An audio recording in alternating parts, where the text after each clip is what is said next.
Hi, and welcome to the launch of Squad Update 2020. My name is Gary from FortNerd.com. I was honored to be asked to host today's events because we have such an amazing schedule.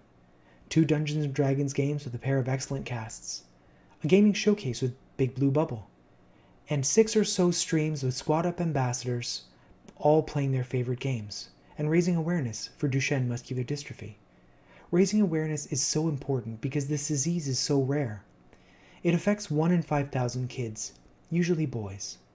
It causes a gradual weakening of the muscles, and often confines these kids to a wheelchair by the time they're in their mid-teens. Ultimately, the disease is always fatal. There's no cure. And that's why we're supporting Jesse's journey in Squad Up, to raise awareness and to raise funds. But before we start today's events, I wanted to talk to you about an amazing quest. In many ways, it's the quest on which today's adventures are based. 2 heroes started a journey of 3,300 kilometers. And for context, that's longer than the distance between Boston and Denver by more than 100 miles. They traveled day and night. They wore out shoes and received warm welcomes everywhere they went. They crossed through large cities and small towns, passing vast swaths of beautiful wilderness. Their journey united a nation. And after 124 days, the journey of these heroes ended, meeting celebrities and politicians, and raising awareness for a disease whose name was just as uncommon then as it is today. It was that journey that gave our charity its name, Jesse's Journey. And their journey isn't over. They've just passed it on to the next generation. To all of you who put one step in front of the other and say this is a cause worth walking for, thank you. To everyone who grabs a controller or a 20-sided die and says this is a cause worth fighting for, thank you. But we won't ever forget that we're walking in their footsteps, the footsteps of heroes. Thank you for tuning in today, and welcome to our squad.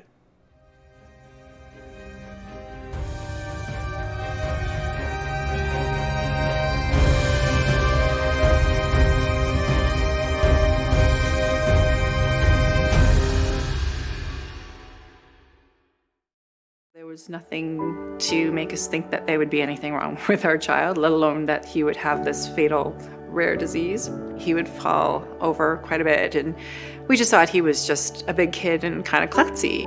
Owen was diagnosed with Duchenne Muscular Dystrophy when he was 6 years old, and you can imagine how devastating that is. Things that worry me are the things that we don't see. And those are things like his heart and his lungs. So it's not just his muscles that keep him walking are getting weak.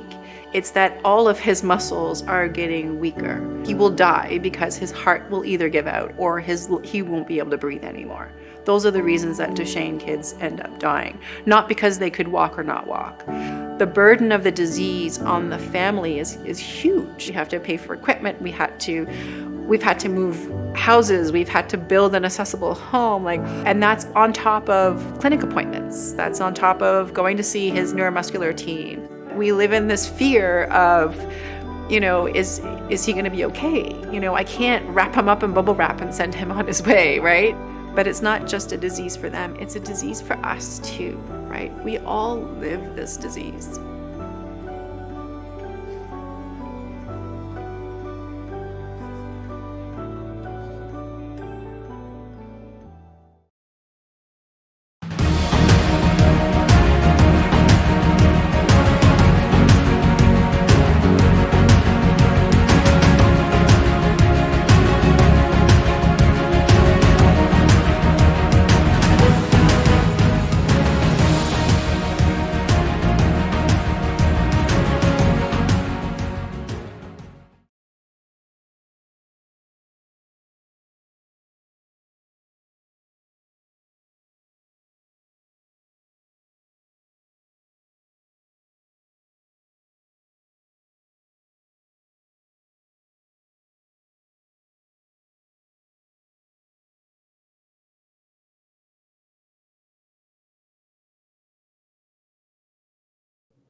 Hello, everyone, and welcome to Quest for the Cure, a Dungeons & Dragons game raising money for Jesse's journey and research for Duchenne Muscular Dystrophy. My name is Gary. As you can see, I'm joined by an amazing cast of characters who are participating in Squad Up today to raise money for this really important cause. Throughout the stream, you'll be seeing links on how you can contribute and even participate in the game. But let's not delay. I'd like everyone to introduce themselves. Ahren, why don't you go first? Who are you and who are you playing today? Hi. My my name is Ahren Gray. I'm a streamer slash musician slash I do a lot of things. Today I'm gonna be playing a Goliath monk named Thunk. He's one of my personal favorites, and I'm really excited to share him for the first time publicly. And yeah. Awesome. Rachel? Hi, I'm Rachel Seeley. I am the DM for Girls Gets Glory for this season and for season 2. Very exciting. I am also a streamer. I'm all over the place. I am playing Flea, the Furbolg Cleric. You're going to get a theme for some alliteration to names today, and we didn't even plan it. Tory, how about you? I'm Tory Provenzano. I'm one of these Squad Up ambassadors, and I just wanted to say, before we get started, thank you to everyone who has donated and supported this event. It really means a lot to me and to everyone else in the event. Thanks, Tory. AJ, how about you? Very happy to be here. I'm Ajay Fry. I Twitch stream here on Twitch as well.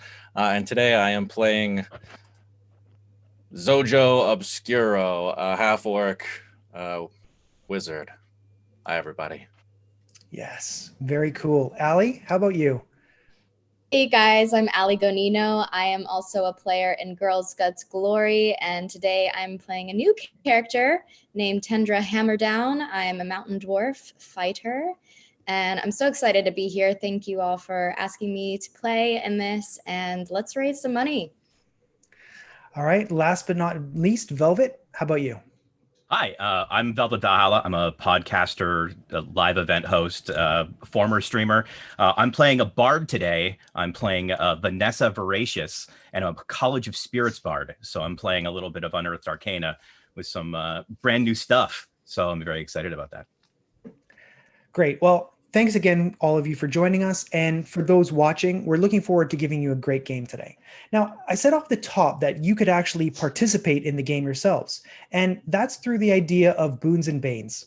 So you're going to have the opportunity to contribute, and for every $25 contribution, you're going to be able to give the party either a boon or a bane. Minor benefits, such as to a skill check or a saving throw, or a hindrance, a minor penalty to a skill check or a saving throw. If you were to contribute $50, you will get access to a major boon or bane, which is a more significant hindrance or benefit. And I can tell you on a 100, major boon is the party can save a critical hit for when they want to use it. So there's some significant benefits available for the party, unless you're feeling like they're getting it off too easy, and then you can give them a major or minor bane. So is everybody ready to get started? Oh, yeah. Awesome. Okay. It's a beautiful day in Toril. The air is crisp, but not cold. You can sense the coming changing of the seasons. Your group has been hired by a merchant alliance of a new settlement called Raven's Bluff. It's located at the edge of the Sea of Fallen Stars and on the banks of the Fire River. It's a promising location for trade, and the merchant alliance is very hopeful for some wealth coming their way. It allows them to distribute dwarven ore from the Earthspur Mountains to the Sea of Fallen Stars and its vast network of tributaries and beyond. But promising trade spurs hopeful brigands, and banditry has become a problem. That's why they've hired you. They haven't had much success in stopping the bandits so far, and they don't have a lot of money to spend, which is why they brought you in. So as you're patrolling, it's a lovely day. You hear the low, thunderous rumble of the Dragon's Falls in the distance. In the shadow of the Earthspur Mountains, you continue walking, but it isn't the crashing water that draws your attention. It's the sounds of swords against steel over the next rise. What do you do? Do you hear that sound? Think there are people ahead. Should we ready our weapons? Yes, we may be in for a fight. Oh. So Vanessa pulls a small package off the side of her belt. It's like a little card box, and she opens the card box, and she spreads a hand of cards in front of her, and then pulls one out. And as she pulls it out, it's like a spectral ghost card, and she has it ready to draw her weapon, ready to go. All Oh, right. spooky. As you advance forward, you see a heavily armored dwarf wielding an oversized hammer in one hand. It's almost like he's wielding a maul. You see a human who's mounted in a combat wheelchair behind him. His hands are wearing 2 spiked gauntlets. The ground is littered with half a dozen goblin corpses. Does anyone speak goblin? I don't speak goblin. Only when I'm drunk. Barely speaks. You can't understand what the goblin is saying, but he's repeating the same word over and over and over again. It doesn't last very long, though, as the dwarf brings his massive hammer into the ground and drives the goblin into the earth like a nail. As you approach, the dwarf falls to a knee, breathing heavily. They look up at you expectantly and ready their weapons. I'm going to speak to the dwarf since I'm a dwarf. Okay. Excuse me. Hello there. My name's Tendra. How are you today? The dwarf is exhaling heavily. I've been better. Oh.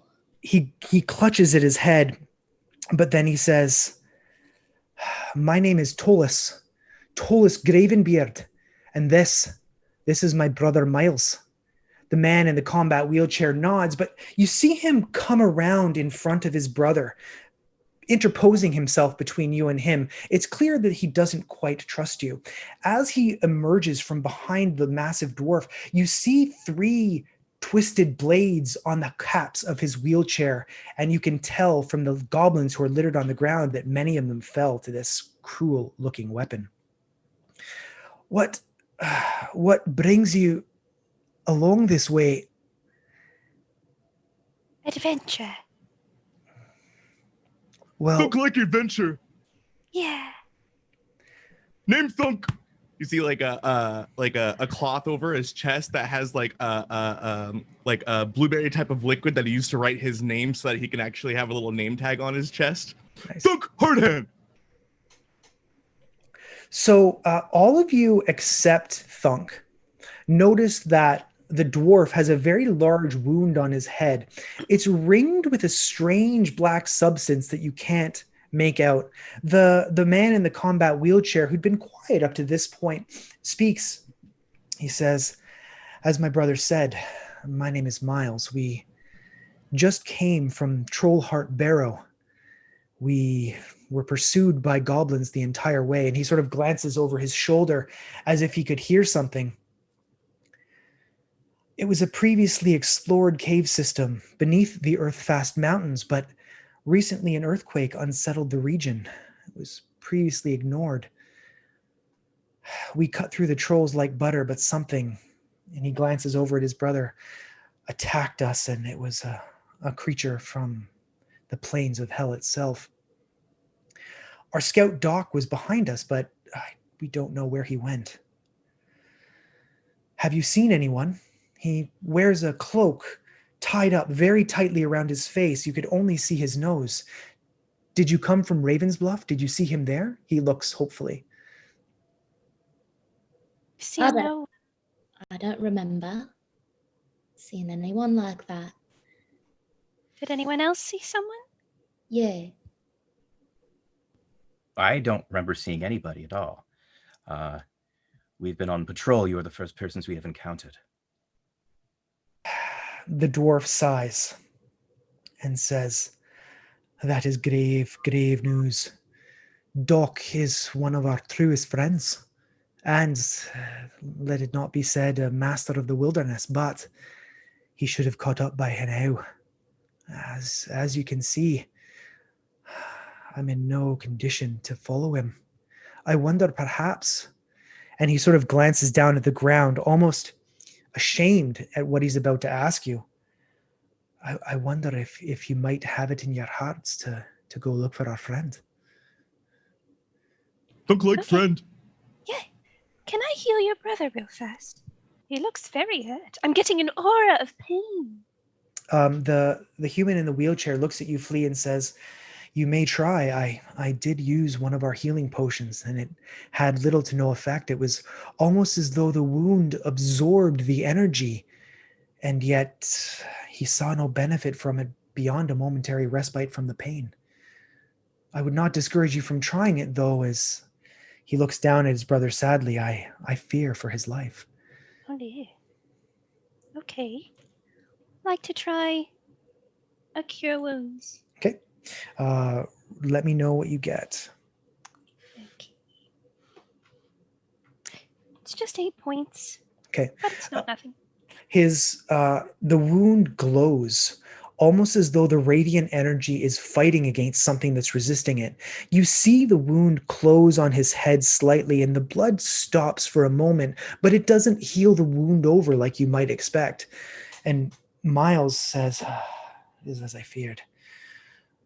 If you're willing to look for our friend, I can convince my brother not to head back into Trollheart Barrow. Otherwise, there will be no stopping him from finding Doc." Can I check out this wound? Yes, absolutely. Make a medicine check. Okay. That I can do. 23. Oh my goodness! So it was made by a large blunt object.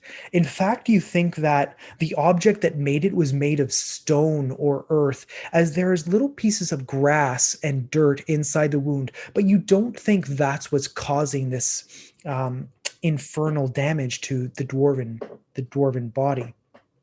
You think there might be something that has infected the wound somehow, some force that you're not familiar with that might be preventing the wound from closing. You'd probably need to study it a little more before making a decision on how to proceed. What's it look like, Flea? Bad. And Very bad. And Miles sort of looks over at you, Flea, and he leans in so Tallus doesn't hear, and he says, "Is it as bad as I feared?" Maybe. I got it to heal a little bit, but if you let me sit here and look at it for a minute, I might be able to figure out more. Yes, very well. But he glanced over. Raven's Bluff is not far away. I believe that I can get him there to some of the healers who live there. But I fear for Doc. If you delay, I fear for what may happen to him in the face of this ginormous creature that did this to my brother. Doc is not nearly as hardy as Tallus is. What did this creature look like? It was a creature out of our nightmares. He was large, at least 10 feet at his shoulder. Its face was in its chest, but it wasn't a face. It was just the shape of something anthropomorphized. Where the face was, there was a massive gash, almost like a stone crack. I don't know what else to say, except it had a large black streak running through it, almost as if it was infused by some inky substance that I can't describe. So it's almost like a creature / rock. Yes, I would say that that's right. Tendra, you said your name was? Yeah. Yes. If I knew better, I would have said it was a stone golem of some kind, but it emerged from the ground and then fled the same way. I've never seen anything like that before. It sounds kind of interesting. Yes, we had never seen it either. Well, we can have a look out. We are kind of on a special mission of sorts. This sounds way more interesting. It does. But there's a missing person. We can help. think we could do both the things we need to do. Yeah, we're not gonna let him escape this time. You think these are the same bandits that we're after? Maybe. You don't know. But Tallus fights to his feet and he says, I ask you reluctantly to help us, and it sounds like you're willing to do so. Our friend Doc is fairly easy to spot. Like a child in winter, he keeps his cloak tied up around his face. You'll just see his large pink nose. His real name is Skiprock, but we call him Doc because he knows about herbs. If you are going to find him, travel east. Once you see the large formation of rocks that looks like the maw of a dragon, continue walking. There is where you'll find the entrance to Trollheart Barrow. There is where I hope you'll find our friend. All right, and you two are going to stay here? Oh. Miles pipes in and says, no, we will get to Raven's Bluff. The goblins have been nipping at our heels for the past hour. You'll see them where we left them, but my brother can't stand up to too much more of this. I don't think. He's getting tired. Or maybe if we come across them, we can distract them. Yes, we would be grateful. Anything you could do to hinder them will get us to Raven's Bluff faster. Duncan hinder good. Yeah, buddy. Yeah. Yeah. Vanessa steps forward and unfurls her cards. Please don't be alarmed by what I'm about to do. Just go with it. And she pulls 2 cards, spectral cards, out of her hands. Her eyes white over, and she throws the cards at each one of the 2 player characters in front of them. As the cards go and strike them in their forehead, they start hearing the calming voice of a lost grandparent in the back of their mind. Who's just giving them affirmations and telling them that they're doing very well, and is giving them just good positive vibes that just kind of brings them back to their childhood in order to just kind of bring their tensions down a little bit. At that point, she takes and she closes the cards, puts them back into their box, and puts it back at her hip. They both look noticeably more relaxed, and as their brothers, it's entirely possible they're hearing the same voice. And they look at you and say, thank you for all that you've done. But perhaps more importantly, thanks for what I hope you can do.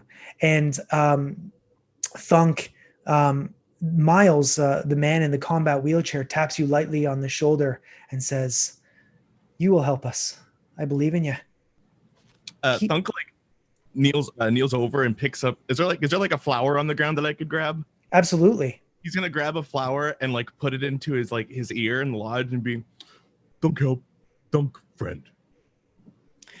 I hope that we will see you all again at Raven's Bluff. It would be oddly self-serving to wish you luck in Trollheart Barrow, but I'll do it anyway. Good luck. So you can move forward. However, we have received a contribution, and 4th player from the top is Zojo.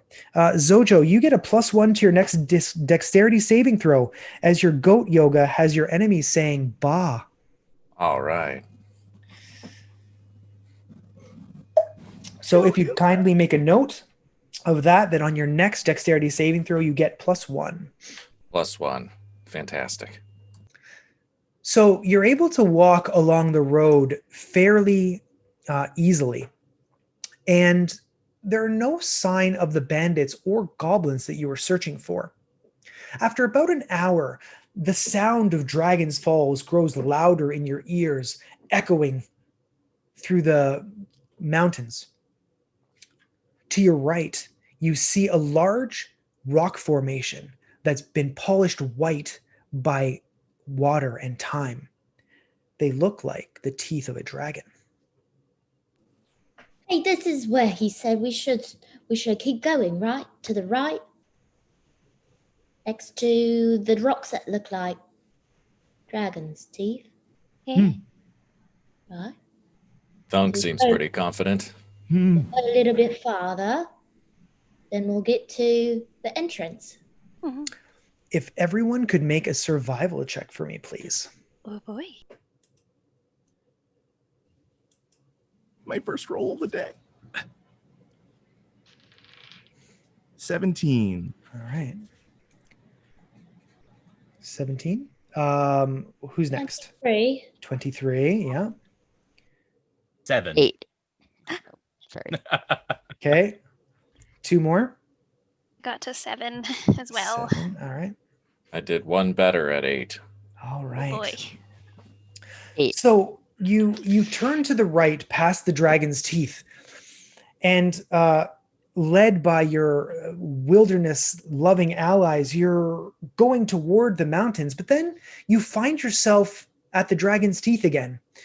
You clearly took a wrong turn, but you pass them again, and eventually you are able to make your way to the entrance of Trollheart Barrow. All right. Question. Yes. Will you allow a ritual cast while we're on the move, or do we have to stop for that? No, you can ritually cast while you're on the move. Okay, Sure. What would so, you like to cast? I pull my cards out. I pull another spectral card out, and I cast Comprehend Languages into the card, and I press the card into my forehead. Okay. Comprehend Languages is up. Awesome. So you have Comprehend Languages for an hour.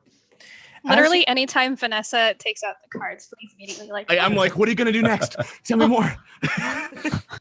That's so cool. You could do all these spells and stuff. I only know how to fight and take people down. I quickly just fling a card out, and I just throw it directly at Tundra. The card goes right into the center of her chest, and it's in the center of her chest. She can hear the guiding voice of the spirit of a wayward map maker who used to be inside this area, and she's just a little bit of guidance at a D4. Can I talk to him? Unfortunately, the spell is only one way. It's speaking through it to you. You are a passive listener, but if you listen, you can learn. I'm going to listen very carefully. Nobody talk to me unless it's very important. Thunk leans over to Velvet and goes, Thunk knows magic too. And he takes his thumb and he tries to do the thumb trick, but he does it improperly. It's good? You did very good. Vanessa is very, very amazed at that. I have very high performance. He's been practicing. It's getting even better. Hey, yes, it is. Eventually, he'll do it on the right side.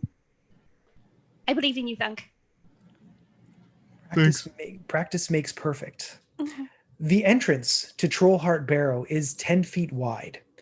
It's interesting that it's naturally stepped, so going down is easy.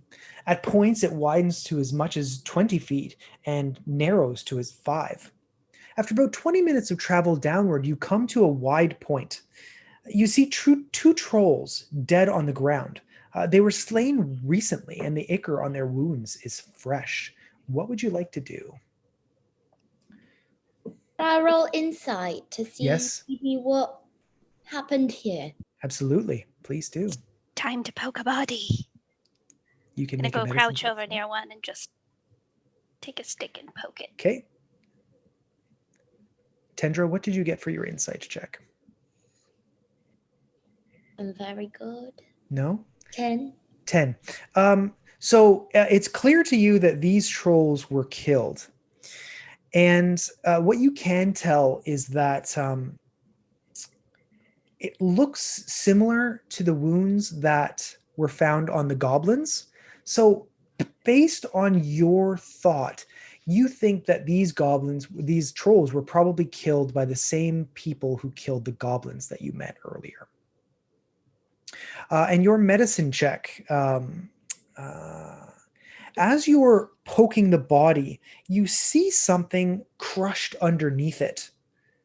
It's not really medicine-y, but you poke the body and some ichor drops to the ground and you see something that's crumpled underneath one of the corpses. Thunk, can you come help me move this? Hard hand. And he goes up and he tries to lift it. Can we push it? Absolutely. You don't even need a strength check. You're able to put your shoulder into it, push it out of the way. You find a crumpled piece of what looks to be parchment. This What's it say? It doesn't say anything, but what you see is it's almost like a picture of a humanoid, but the ichor has stained it to the point that you can't really get anything more recognizable from it. Can When- anybody prestidigitate? I sure can. Help! Now it's been a while since I've done this one, so I believe in you. all right. I try prestidigitation upon the paper. So you wave your fingers magically, and the ichor and dirt is thrust from the page. Gross. It seems to be a picture of a dwarf with a red beard, but it's scrawled in almost like a childlike writing style. As I walk around, do I see any sort of language, anything written? Are there any like notifying, signifying things on the troll bodies to tell me like where the trolls are from or anything like that using my magic eyes? No, there's nothing, no language on any of the trolls whatsoever. There's nothing even written on the parchment. It's just the picture of the dwarf with the red beard. Okay. Does it look like one of the dwarves we encountered earlier? Yes, it does look like Tullus. I mean, Tullus had a red beard. It's a drawing, like a stick drawing, but Tullus did have a red beard. I wonder if the trolls drew this to remember who they were going after. Maybe. That's certainly a little bit easier to think about than the idea of there being a child abducted somewhere. Yeah. I don't want to think about that. No. The picture isn't like gesturing to anything. It's just basically like a stationary stick figure. It's not Yeah, it's pointing just toward anything. just basically almost like a headshot stick figure with a red beard. Yeah. The passageway continues to descend in front of you. The two trolls lay dead at your feet, and you have this picture. What would you like to do next? What is the light level inside this hall? There is a phosphorescent green glow as lichen illuminates the area. So you are able to see without any adornment. Great. Well, just throwing this out there. What if we sent one of these bodies for a little tumble down the stairs to see what might happen? Thunk like All right, Thunk, you're up. Why don't you give it a toss?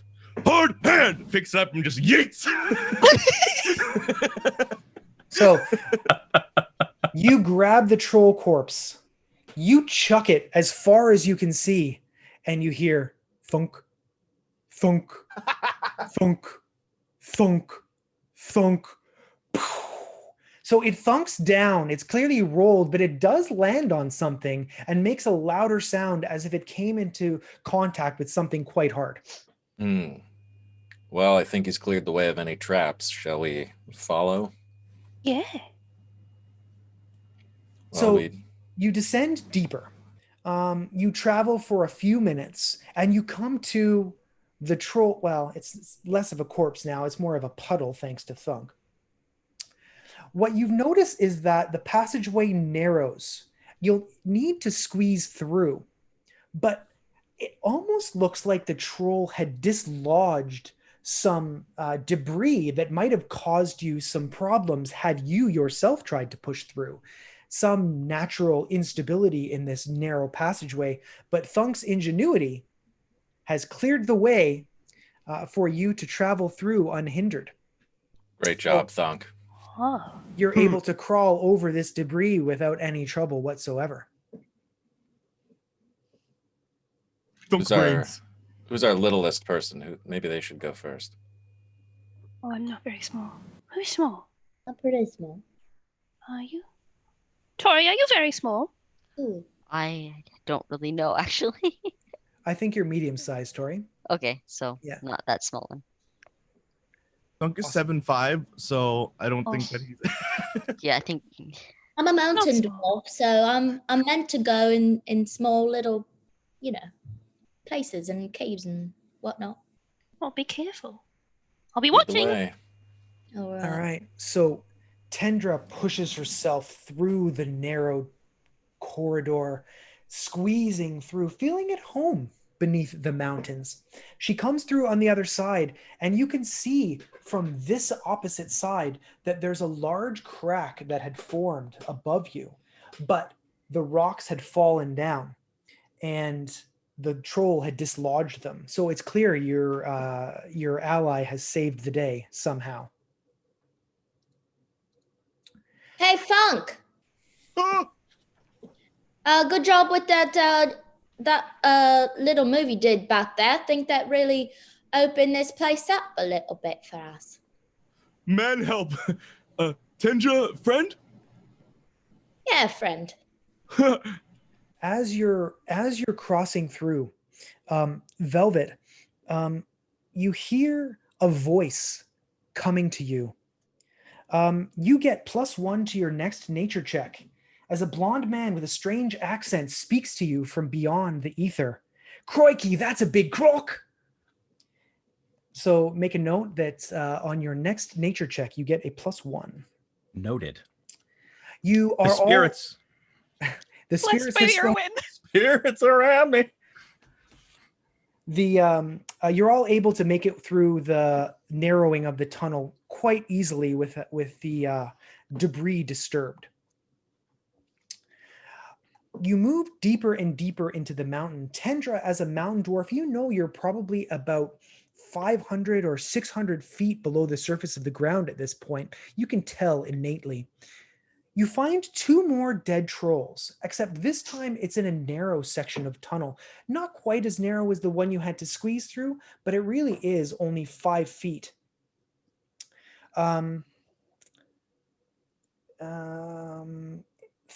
Rachel, you are the only one that notices beneath these 2 troll corpses, instead of a crushed up piece of paper, you see what looks to be a small rope and a stick of some kind. What do you do? There's something under that. I don't know what it is. It's a rope and a stick. Let me Is it see. a trap? Well, be careful.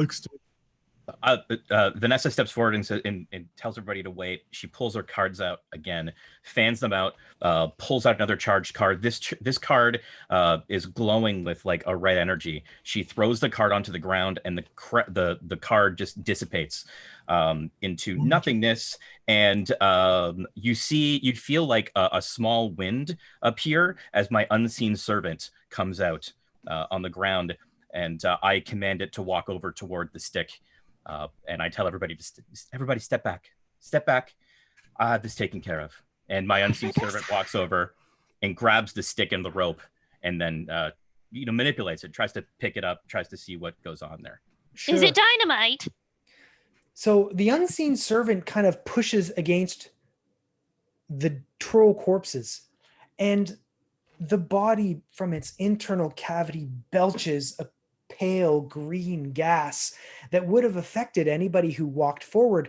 But the unseen servant is immune to this gas, and you face no consequences. However, what it does trigger is 3 goblins that you didn't see in an overhang above you to target you with weapons. Now, these goblins are not like any goblins you've seen before.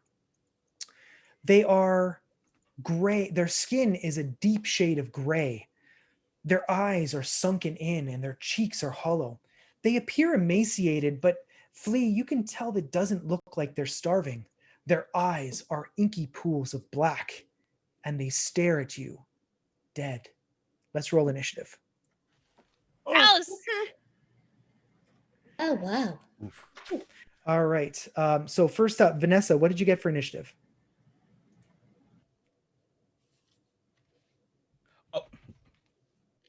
I got 10.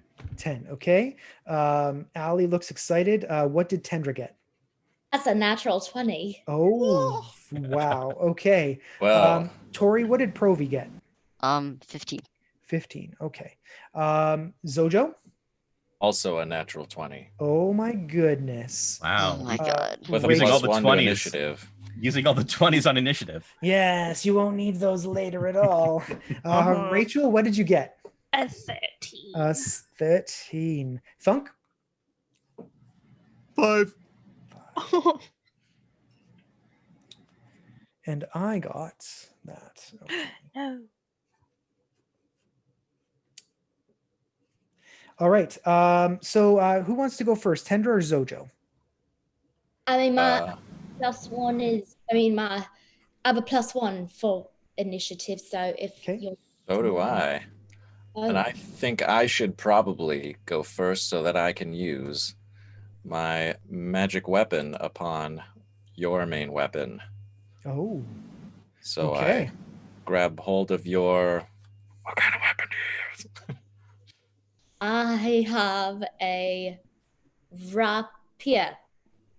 Okay, I grab hold of her rapier and I imbue it with magical energy, giving it a +1 to attack rolls and damage rolls. Oh, very nice. Thank you. I appreciate that. All right, so Tendra, you're next. Your weapon glows with a magical force of energy. 3 goblins who look like no goblin you've ever seen before are 10 feet above you on an overhang. What would you like to do? I'm gonna attack. All right. You need to climb up to attack them. Would you like to make an athletics check to get up there? Yeah, why not? Okay. I'm pretty athletic. But not in this exact moment. It's gonna be a 9. A 9. So you're climbing up, but you can't quite make it. While there are handholds, you can't quite see the next one. So you can't reach up to attack them with your melee weapon, but you could use a ranged weapon if you have one.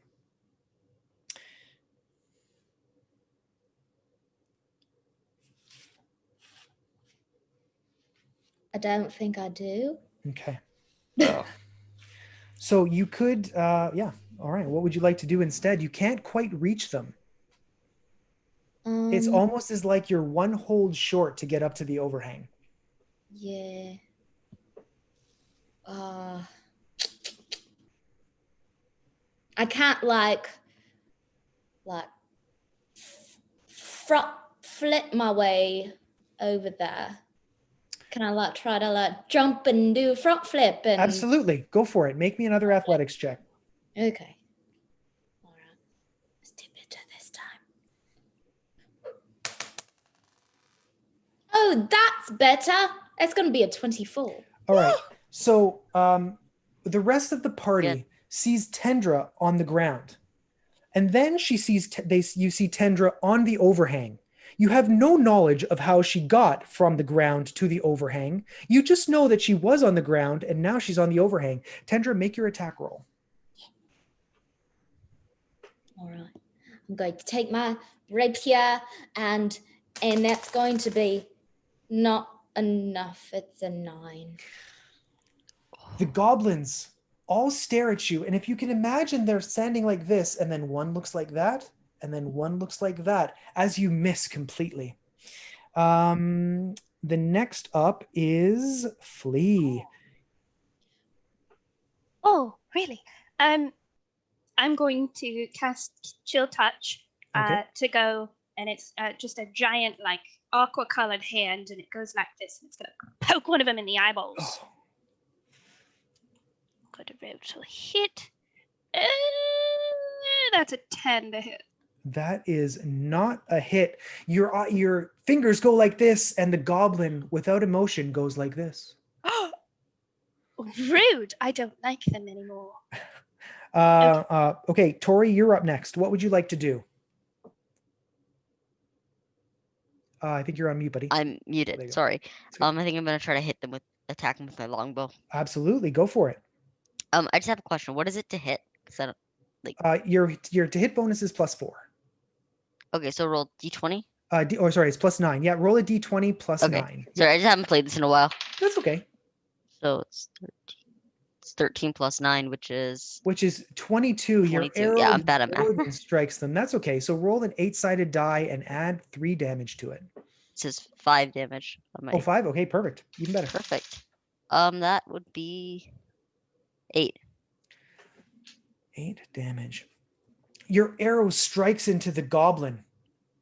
It looks at you for a moment, almost as if it was thinking, and then it falls to the ground, dead. Let's go. Vanessa, you're next. Okay, Vanessa pulls and opens up her cards, and she fans the cards up. But this time, unlike before, where it looks like a card is just coming out, a fan is like basically goes all the way around her, like in a crescent. As it's going all the way around her in a crescent, you see 6 primary cards that are around. She grabs the 6th card and she pulls it down, and the card is like beaming with a glowing like radiant energy, and she throws that card over at Thunk. When the card, so I used 1 charge by Bardic Inspiration to bestow a tail. When the card flies forward and hits Thunk, inside Thunk's mind, he sees this charging forward of a heroic character, cape billowing inside the wind across a battlefield, charging towards an impossible army of people with such heroism that it imbues you with heroism. You gain 10 temporary hit points, and you also have your walking speed increased by 10 feet. Wow. Okay, that sounds great. So after everything. After Lee Vanessa, and Thunk lose their minds. after Vanessa goes, it's the goblins. They were going to use their longbows, but now there's a dwarf on their overhang. Impassively, they reach over to you and attack you with their scimitars, Tendra.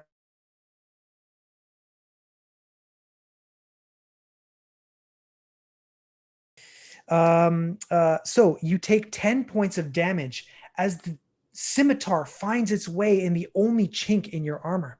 The second goblin attacks you with a scimitar similar to the first, but they miss.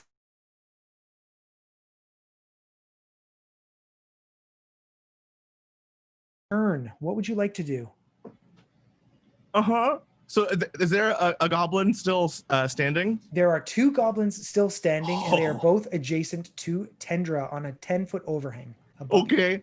So Thunk has this image play in the back of his mind, and then you see his eyes start to glisten, and he kind of gets pumped up and slams his chest and just bellows out and just hard hand Thunk, and starts to sprint in the direction of the goblins just to give him 2 whacks in the face with his fists. All right, make me an athletics check to see if you can jump up and grab the ledge and pull yourself up. Yeah, I'm athletic. I think 7. So you're like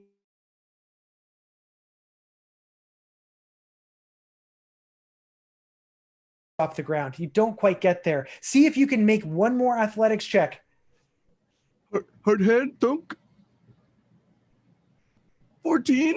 14 will do it. You were able to pull yourself up. You're now adjacent to 2 goblins. Their dead black eyes are staring into your soul. What are you going to do about that? Oh, they're going to get punches. Okay. So he's just going to, he does this thing that every time he hits a punch, it's very obvious. Every time he lands a punch, he says thunk. So he's like, thunk, thunk. Awesome. And he's gonna take 2, an unarmed strike. Okay. That is a 16. 16 is a hit. You punch a goblin square in the face and roll your damage.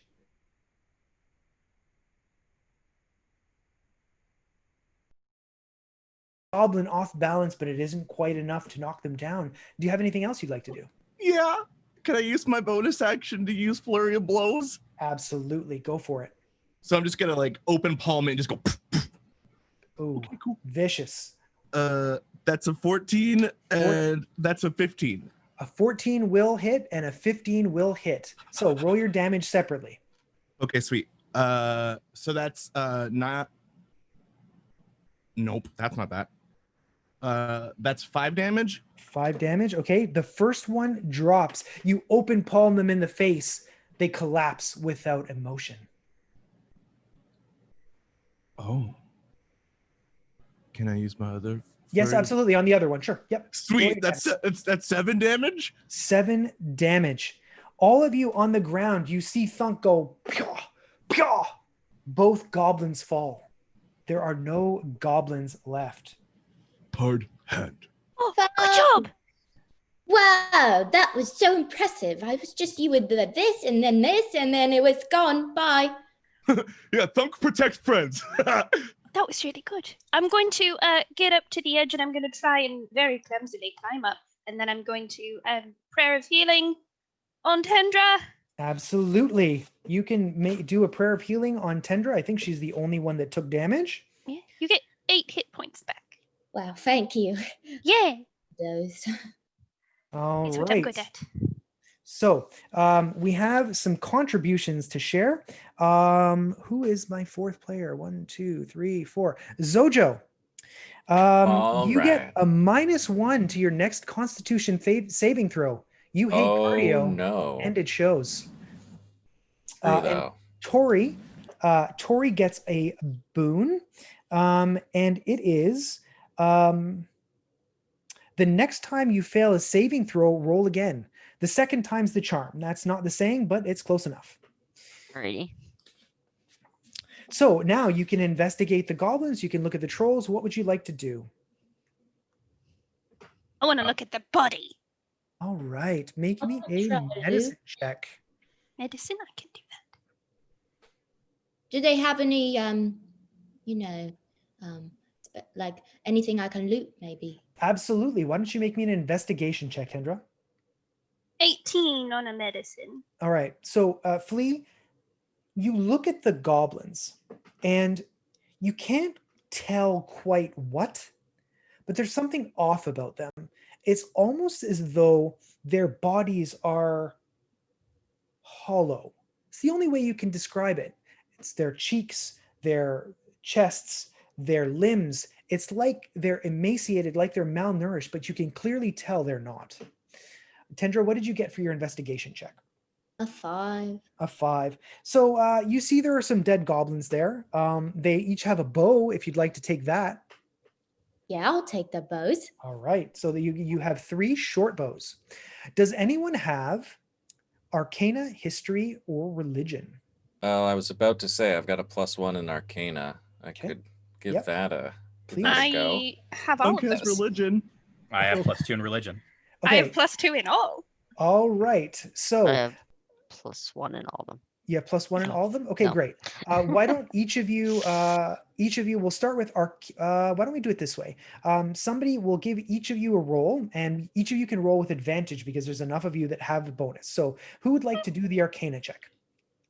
Ready to do it. Here we go. All right, Zojo, you have advantage. Please let me know what you get. Definitely going to go with the second roll, whatever that ends up being. A 10. A 10. So there's a goblin there. Sorry, an 11. 11. Yep. God, you confirm using your vast magical knowledge that this is in fact a goblin. Who would As it is a goblin, I was right. Excellent. Who would like to make a history check? I can do that. All right. Flea, please make me a history check with advantage. And before that happens, I'm going to throw a card and I'm going to guide. All right. Yes. Nice. What do I add with guidance? D4. Yeah. On the D4. 20. Dirty 20. Dirty 20.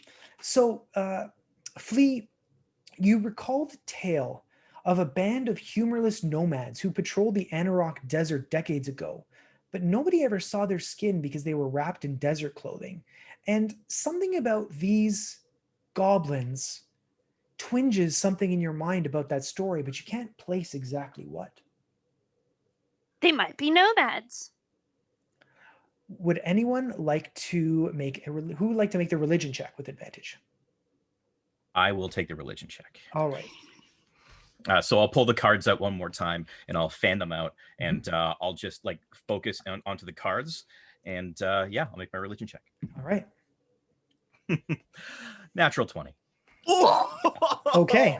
So the cards swirl around my head and you clearly recall reading an ancient text in some dusty temple that described the course of a disease that hollowed out the spirit in the body, but you can't really come up with any further detail than that. They called it the Hollow Plague, but you don't remember its origin. Okay, I relay that to everybody in the group. Flea, have you heard of such a infliction with your religious and medicine background? Bye. Can I make a medicine roll to see if I remember this? Yep. Guidance. Guidance. I'm just flicking cards around to everybody doing skill checks. Just guiding. 23. 23. It's not something you remember hearing about in medical school. It seems more mystical in nature than medical. Zojo, have you heard of this? It's magical. Well, I've heard of people partying until they feel empty inside, but this particular affliction, I don't really have the stats in anything that would be appropriate here. Yeah, he tried to make an Arcana check, but he was only able to tell you that these goblins were in fact goblins. Okay, well, they have a disease. They have some kind of disease. I think. Which sucks. Okay. Okay. So after a while of investigating the goblins, you're able to continue downward. At this point, Tendra, you know you're 1,000 feet below the surface, well below the surface of the world. You enter a large cavern. It's probably 60 feet high. Does anybody have stone cutting, nature, or smith's tools? Yes, Anyone? I'm a stone cutter. All right. I have nature. Okay. I have +1 to nature. All right. Everybody can From a make me boon. a check. Who would like to do so? 3 cards, guidance to everybody. So everybody adds a D4. Nice. Throwing guidance around. Thank you for your guidance. All right. So Tendra, you're first. What does guidance help me do? 1d4 to your check, to your stone cutting check.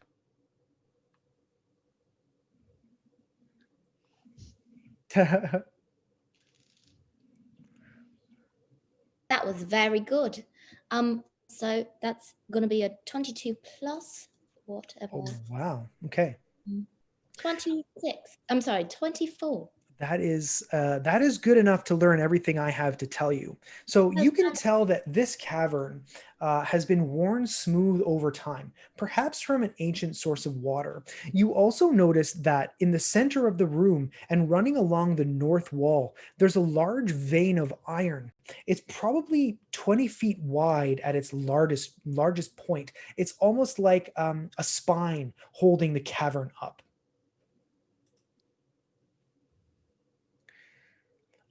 Would everyone wrought iron? Is it like wrought iron? No, it's more like iron ore. So it's the iron that's in the stone before it's mined, as opposed to like iron that's been formed. So nobody put it in there? So just no, yeah, it's just naturally occurring in the cavern. If everyone could give me a perception check, please, for no particular reason. No particular reason. Nat 20. I see everything. 17. 17, okay. 19. Okay. 15. Oh, 21 with my plus, sorry. Okay, 21. So I got nat 20 as well. Geez. +4. Wow, good one, nat 20. So 24. Wow. Rolling them natties. We're the nat 20 squad. You're totally not going to need those later. Okay, so just to confirm, Flea, Zojo, and Provi all got 20 or above? Mm-hmm. Okay. And Thunk and Vanessa got 15 or above? Yes. And how much did Tendra get? Am I still guided? Not this time. All right, then that's 11. 11, okay.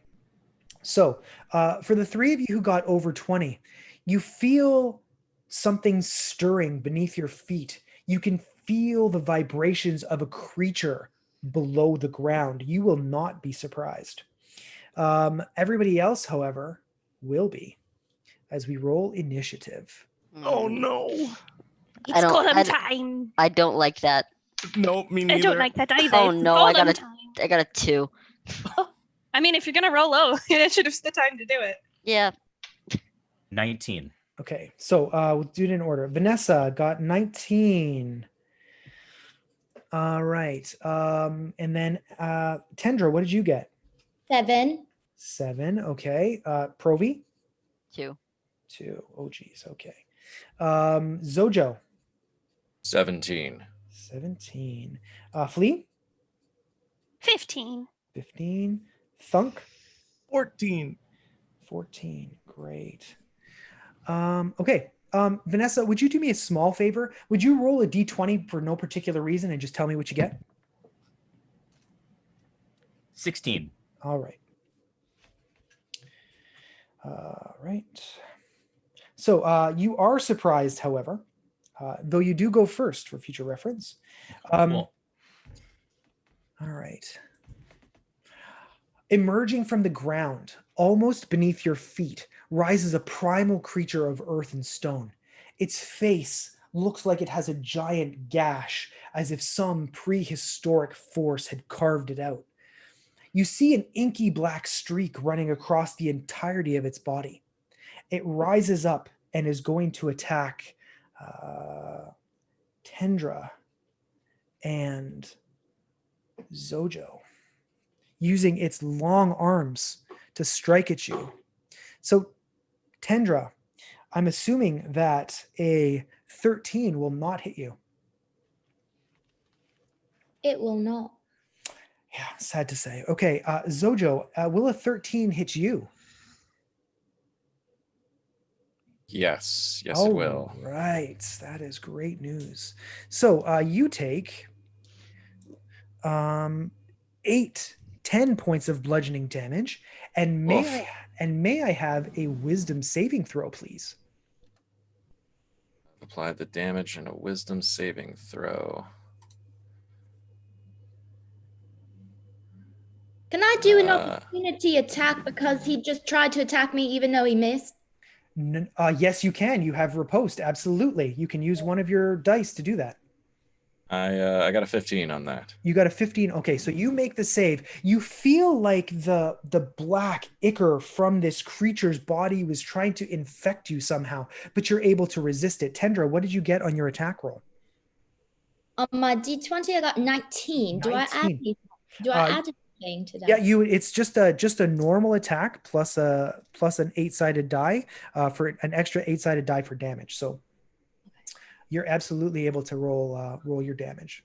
That's a 4. 4. Okay. Is your weapon magical? No. It is not. All right. I made it magical. It's still magical. All right. So the glowing magical rapier in your hand, you drive it into the elemental's flesh or stony hide, but you don't think that it resisted any of the damage. You think it went all the way through. So then, Zojo, you are aware of this creature. As it attacks you, though, it withdraws back into the ground, disappearing out of your reach. What would you like to do? And you may also make a knowledge, each of you may make a knowledge nature check on your turn. Let me know when you've done that. Knowledge. Sorry, say that again. I'm sorry. Intelligence nature check.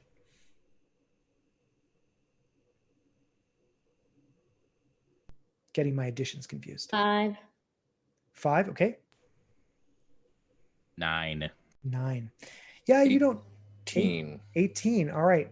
So remind me that you got an 18 on your turn. Okay. So Zojo, you see this creature appear and then disappear. What would you like to do? Can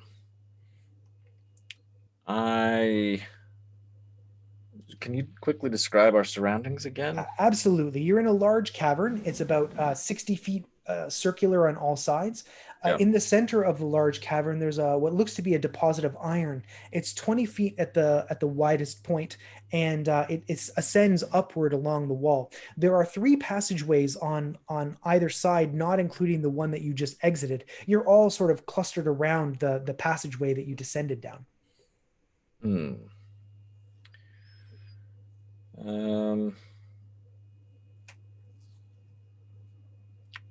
None of my spells are particularly useful at this juncture, aside from Shield Self. Okay. But I think I may hold on to that, as it only lasts until the start of my next turn, and I've been attacked. So I'm just going to hold tight and pass play. Sounds good. All right. After Zojo is Flea. Flea, you knew that this thing was coming, and it popped out of the ground and then descended almost like a flash. What would you like to do? Okay. I would like to do 1 action and 1 bonus action. Very good. As an action, I'd like to cast Detect Magic and see if I can find it. Okay, sure. So you cast Detect Magic, and your colleagues, all the members of your squad, all radiate magic. But you also notice that there's actually magic radiating from the center of the iron deposit in a circular area of stones that are on top of it. But you don't notice anything from below you. Oh, okay. I point that out to everyone. There's magic up there. And then as my bonus action, I would like to cast Healing Word on Zojo, who lost some health. Absolutely. You get 6 points back, Zojo. Oh, I feel so much better. Thank you. Yeah. All right. Thunk, as I recall, you did not exceed 20, right? On your... No, I didn't. Sorry. Okay. It's okay. So you are surprised. Tendra did not. She is surprised. Provi did, however. So Provi, you're able to act. So some of the things you can do is, because you can't see the enemy, you could ready your action to attack him with your bow when you do see him. But Flea also told you that there's magic in the center of the iron deposit in the room. So you could also go investigate that as well if you like. I think I'll do that actually. Okay. Sounds interesting. So you're able to go over to the center of the room, and there's almost like a circle of large rocks that have fallen over time. And you basically peek over those rocks, and you see hidden within is creature. You can't really tell what kind of creature it is, but the creature sort of looks up at you. It's wearing this cloak, and the cloak is bound tightly around its face. The drawstring is tight. It has a very large reddish pink nose, and it sort of looks up at you like this because it can't see straight through. It's like, who are you, man? And that is your turn. After Provi is Vanessa. You saw this creature of elemental earth and stone rise from the ground. What would you like to do? Okay. I'm gonna pull the deck of cards out one more time. Okay. Well, actually, the cards are already up. I'm gonna fan the cards around me inside a circle, Okay. and then I'm going to pull 3 cards in and around into a central point, and I'm going to spin them. Okay. And I'm going to cast Detect Thoughts. Detect Thoughts. Okay. What is the range on Detect Thoughts? The range on Detect Thoughts is 30 feet. Okay. So you get the surface thoughts of a creature that's in the center of the, other than your allies, you get the surface thoughts of a creature from the middle of the iron deposit. And he's like, the main thought that you're getting is, who are these people? I relay, everybody, in the center of that iron deposit, there is a very confused creature. Oh. Okay. That's my turn. Yeah. Awesome. Emerging from the ground once again is the creature of primal elemental stone and earth. This time it rises beside Thunk, its massive fists born, slamming on you twice. Wow, those dice are bad. Okay, Thunk, does a 11 hit you? No. Yeah, okay. What about a 16? Yeah. All right. So, Thunk, you take 10 points of damage as this massive stone club crushes you in the head. It's almost like it's a hard hand. And then you... Wow. Can I, as a reaction, use Stone's Endurance? Absolutely. Yep. I pictured that like the club is coming for his head. He's just like hard head, and he tries to take it on. All right. Yeah, absolutely. You can use that. I don't know actually what it does, but you can. As a reaction, reduce damage dealt to you by 1d12 plus 3. Oh, geez. Okay, so roll 1d12 plus 3 and see how much damage you do. 10. 10. Okay. Well, you take only 1 point of damage then. And you still have temporary hit points, by the way. You still have so 10 down to 9 from the 10 that I got before. Hard head. So your head is harder than his stone, but you do need to make a wisdom saving throw, please. Oh no! Oh no! 3. As this massive club comes down, it doesn't hurt you very much. Your hard head is easily able to resist it, but all of a sudden you feel less than, almost as though something was hollowing you out from the inside. You take 1 point of charisma damage, and the elemental descends into the ground once again. Soft hand. Zojo, it is your go. I am so confused by this creature we're battling. I am going to cast Fateful Naming to try to discern the true name of this Yes. entity that we're battling. What information does it give you? Let's see.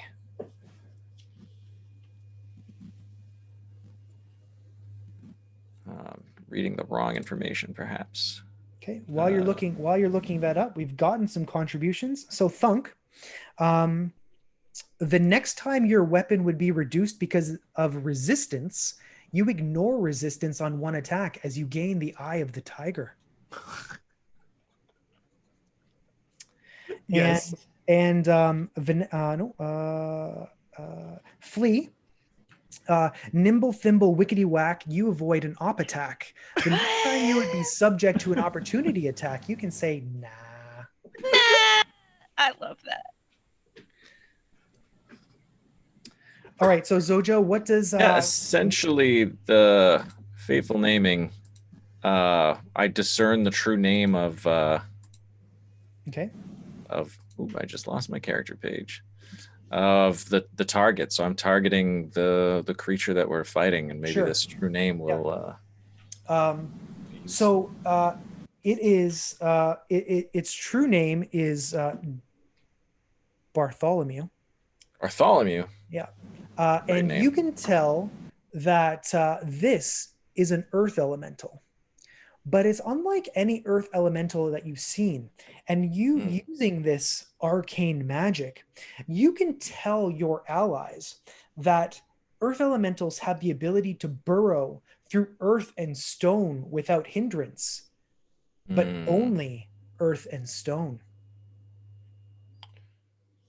You hear that, guys?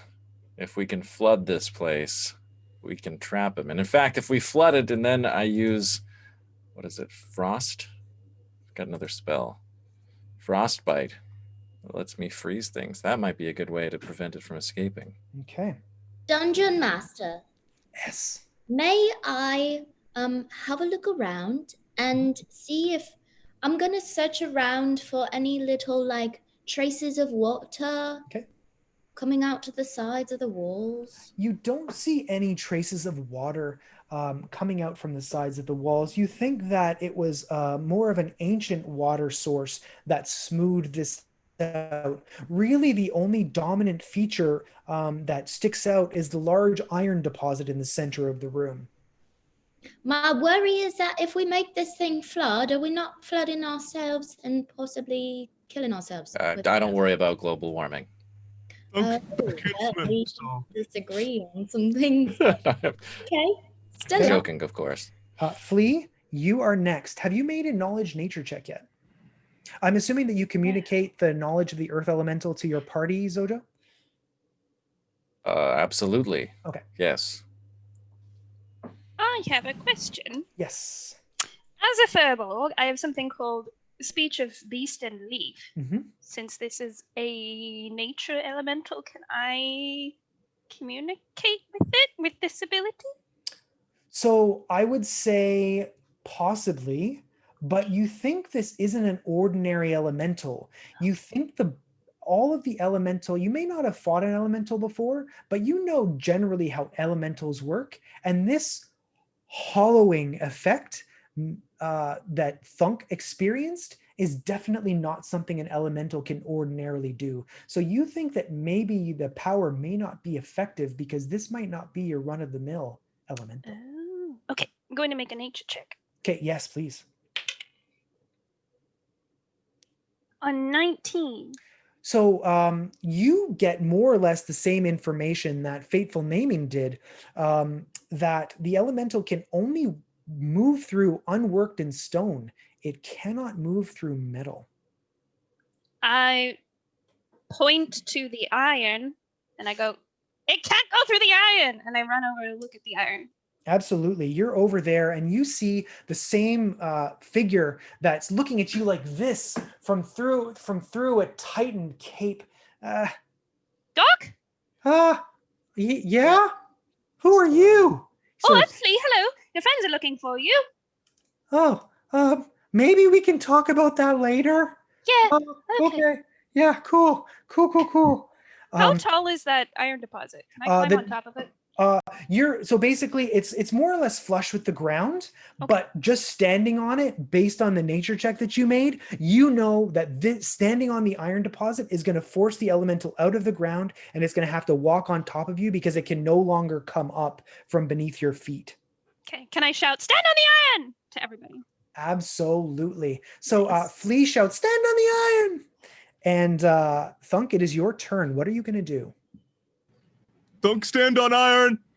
Okay, you run over to the iron. Are you going to do anything else? Are you going to ready an action or? Yeah. Can I?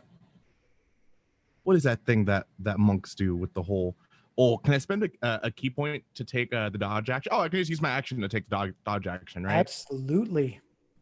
You stand and you're sort of swaying like a tree in the wind, ready for any attack to come toward you. Tendra, it's your go. What would you like to do? I'm gonna go run over to the iron. Okay, great. Would you like to ready an attack or is there something else you'd like to do?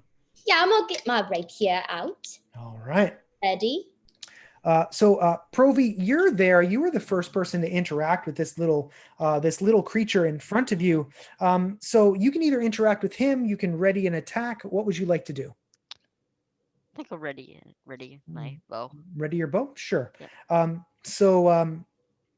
Doc, who's sort of looking up at you all like this, he's like, go team. I'll be down here when you're done. All right, Vanessa, it is your turn. What would you like to do? Many of your squad has fled to the iron. Will you follow? I'm going to back up and flee back onto the iron. As I'm doing that, the cards are spreading out one more time. I grab a lightly glowing blue card into my hand, and I close it into my hand, and my hand glows with a blue energy around it. It's very light. It's very soft. It feels very soothing. And I'm going to prep calm emotions as soon as the creature comes out. Yes. Very well. Okay. Well, it's a good time for that. It emerges from the ground. It feels all of you flee. So what is my saving throw for calm emotions? 14 charisma. 14 charisma. I believe.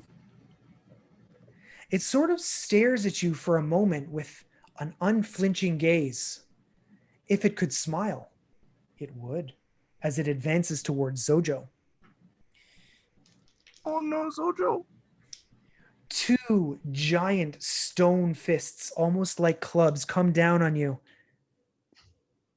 I'm assuming that a 12 is not going to hit you, Zojo? No, 12 definitely hits me. All right. Is there anything you would like to do as a reaction? Perhaps cast shield to raise your armor If class? I can, yes, Absolutely. absolutely. I cast Shield Self. So you raise the shield and one fist crashes off of you, which is good because the other was a critical hit. Ooh. Its massive fist goes around your shield, dealing 17 points of damage. DM, Yes, was calm emotion successful? it was not. Okay. Yeah. You slam into it slams into you and you take 17 points of damage, Zojo, but you also must make a wisdom saving throw. I am near death. Wisdom saving I got throw. you.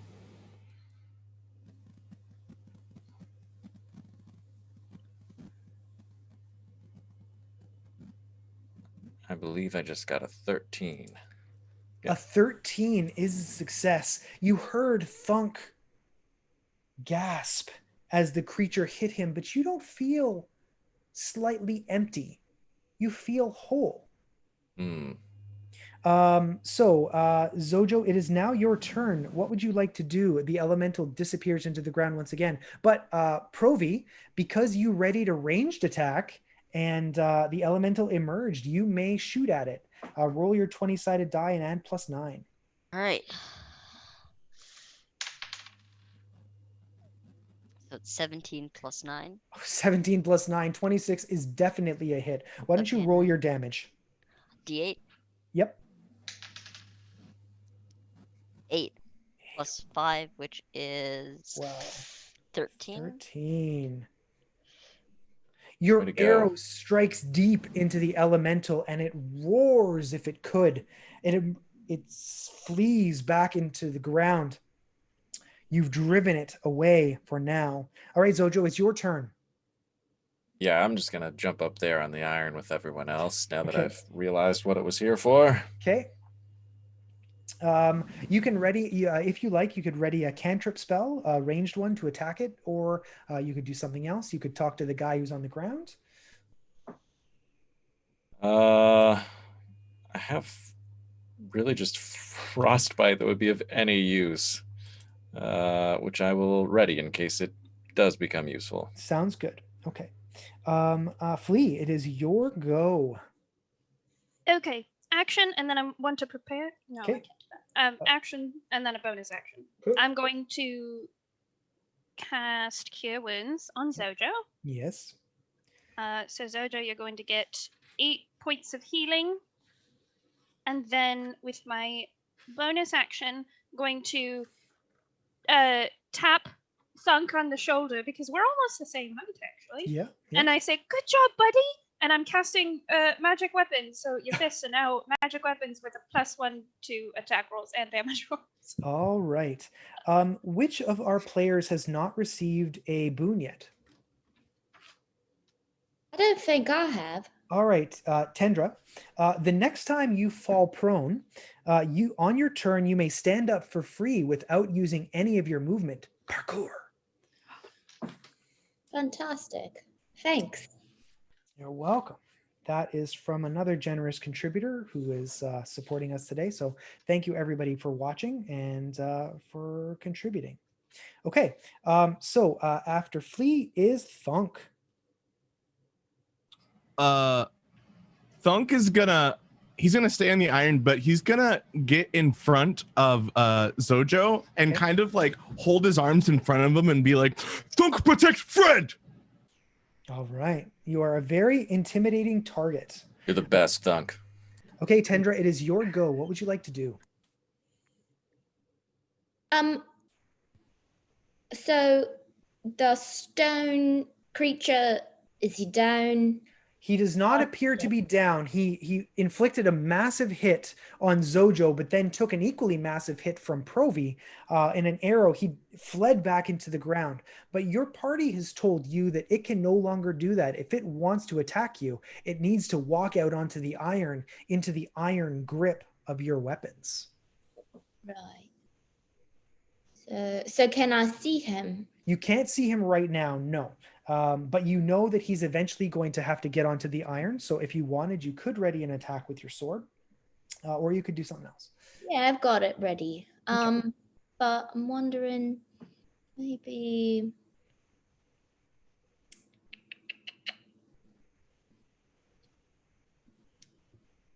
I don't really know what to do. Okay. Maybe I'm just gonna be ready with my rapier until he comes back out. Sounds good. It gives you a thumbs up. Provi, what would you like to do? Are you muted? He's still underground, right? Yes, he's still underground. So you could do the same thing you wanted, or you could talk to Doc if you like.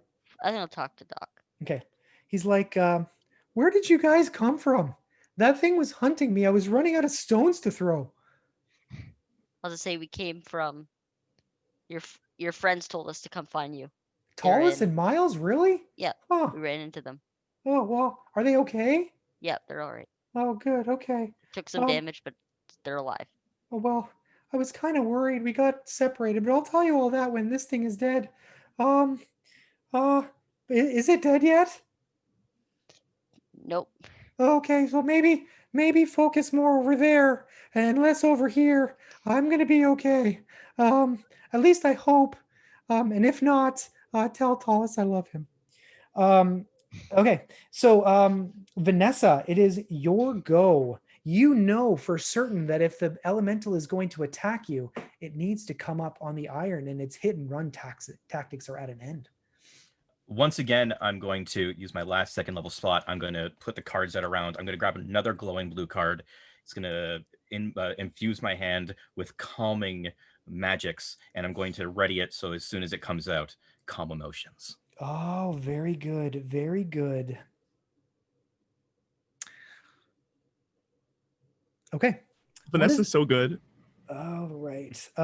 So it emerges from the ground and you cast your spell. It will make its saving throw. Damn.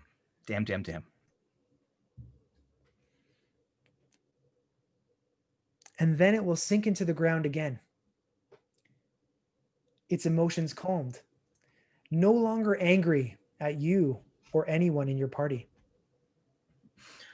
This only lasts a minute, so we have 1 minute to get together and come up with a plan while it's indifferent to us. I want to check out this magic iron. Flea, you think that it's actually Skip who is radiating magic, not so much the iron. So your detect magic picked up on him. Yeah, he's like, hey guys, sup? Should we try to make a break for it? We could, but I don't quite think we could outrun it, because it can come through the stone and it can attack us. Does anybody have the ability to make us invisible? I can make myself invisible. Thunk run fast. Yeah, Thunk is fast, but I'm worried that it might hurt other people. Right. DEM. Yes. Has it been an hour? Do I still have comprehend languages up? You definitely still have comprehend languages up, yeah. Okay. I'm going to beckon to the elemental to come out of the ground, since it's indifferent to us, in my universal language that it can hear me in. Right. Yes, it does not seem to respond. Okay. It may not be able to respond to you in its current state. Gotcha. Other question, has it been a minute? Do I still detect its thoughts? Can you detect thoughts through the ground? I'm pretty sure you have to have line. No, I can't. You can't. If it's through, yeah. Okay. So yes, how would you like to proceed? You know that if you want to finish this creature off, you've got some big hits in on it. It is going to have to come to you, and you have a minute to plan. Okay. Vanessa is going to pull the cards out one more time. She's going to spread the cards out over top of her head. Again, there's 6 cards over top of her head. 5. I'm using a charge of Bardic Inspiration. Okay. Which gives me 2. Give me a second. I just got a 5. Avenger.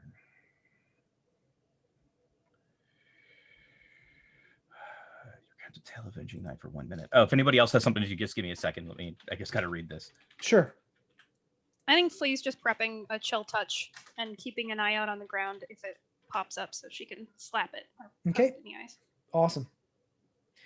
Provi, what would you like to do? Do you just want to ready a bow attack? Yeah. Are there any Yeah, places? sorry, I was muted. Yeah, I will. Tendra. Is there a place that I can hide, like maybe a rock or something? Absolutely. You can definitely hide behind one of the rocks because Skip was actually hiding there. So you basically tuck in behind him and he's like, hey. Hi, I'm going to hide in here with you. All right. Please make me a stealth check. Okay. That will be a 13. 13. Okay. Not bad. So does everybody have an idea of what they're going to do if and when this thing returns? I just gotta go on to what I just did. Yep. I grab a card. This card is a glowing bright orange. Oh. And I throw the orange card at to Provi. The card goes into Provi, and in Provi's mind, he sees a desperate warrior on his back with his sword out. He looks like he is at the very, very end of the battle, and he strikes forward one time with a strike onto an amorphous giant demon that's above it, who gets slain and flies off to the ground.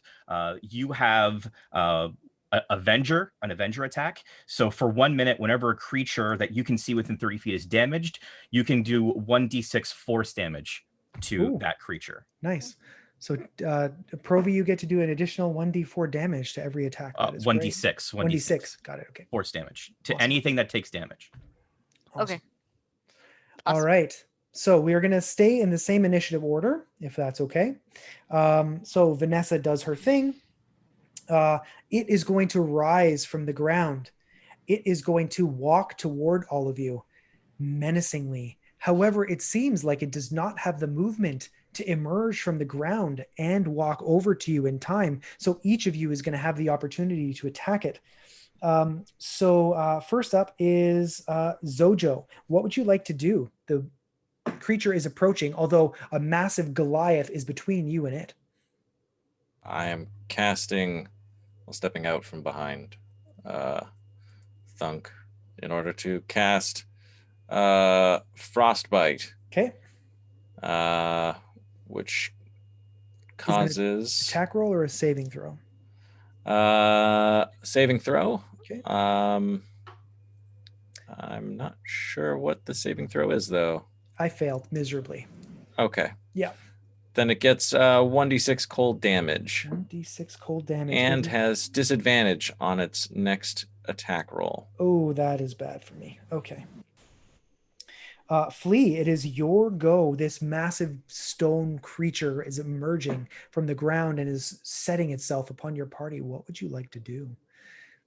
My chill touch is ready, and I'm going to send it All right. To slap the face in the stomach. All right. Is that a saving throw or an attack roll? It's an attack roll, and I rolled a 16. A 16 is enough. Oh, okay. It's going to take some 3 points of necrotic damage. But still. It's 3 points more than it had just a second ago. Okay, Thunk. Hard hand. Take my fist, go after, do my punch. Remember your +1. Yeah, I have the +1. So he's gonna run over and try to do actually I'm gonna use my my quarterstaff. Okay. Two-handed and just sure. Absolutely. 12. A 12 is not a hit. It bounces easily off of the stone hide. You don't get any purchase from your attack whatsoever. Okay. And then I'll just use my bonus action to try punching. Okay. So that's a 21. And a 21 will definitely hit. A 14. A 14 will miss. So you do one attack, but it is magical. So it does not seem to resist your attack roll. Sweet. That's just 5 damage. Okay. Can I since I was using flurry of blows, can I use my open hand technique to make it do a dex saving throw Absolutely. to be knocked prone? It falls flat on its back. You sweep the leg and it drops with a thunk. Thunk fast. Okay, Tendra, it is your go. What would you like to do? You are hidden. It does not see you. Does not see me. All right. I'm. How far away is it? 10 feet. Ew. Well, I guess I got to walk about 5 feet up to it, Okay. which then it's going to see me. Yes. All right. Question. Answer. Could I do an unarmed strike first and then use my rapier? Or does it need to be the other way around? You could attack. Yeah, you could use an unarmed strike first. Yeah, if you'd like. Okay, I'd like to try that. I'd like to do another one of my like jump and Sure. flip things, and I'm gonna kick it with my foot Okay. in the air. And All right. Give me an acrobatics check, and if you succeed on the acrobatics check, you'll get advantage on your sword attack. oh wow, fantastic! 23. So you flip over the elemental, and you're now on the other side of it, and you can attack it with impunity. All right. And what I want to do is I want to carve my initials into. 100%. Yep. Okay. That's style. Yeah. Okay. No.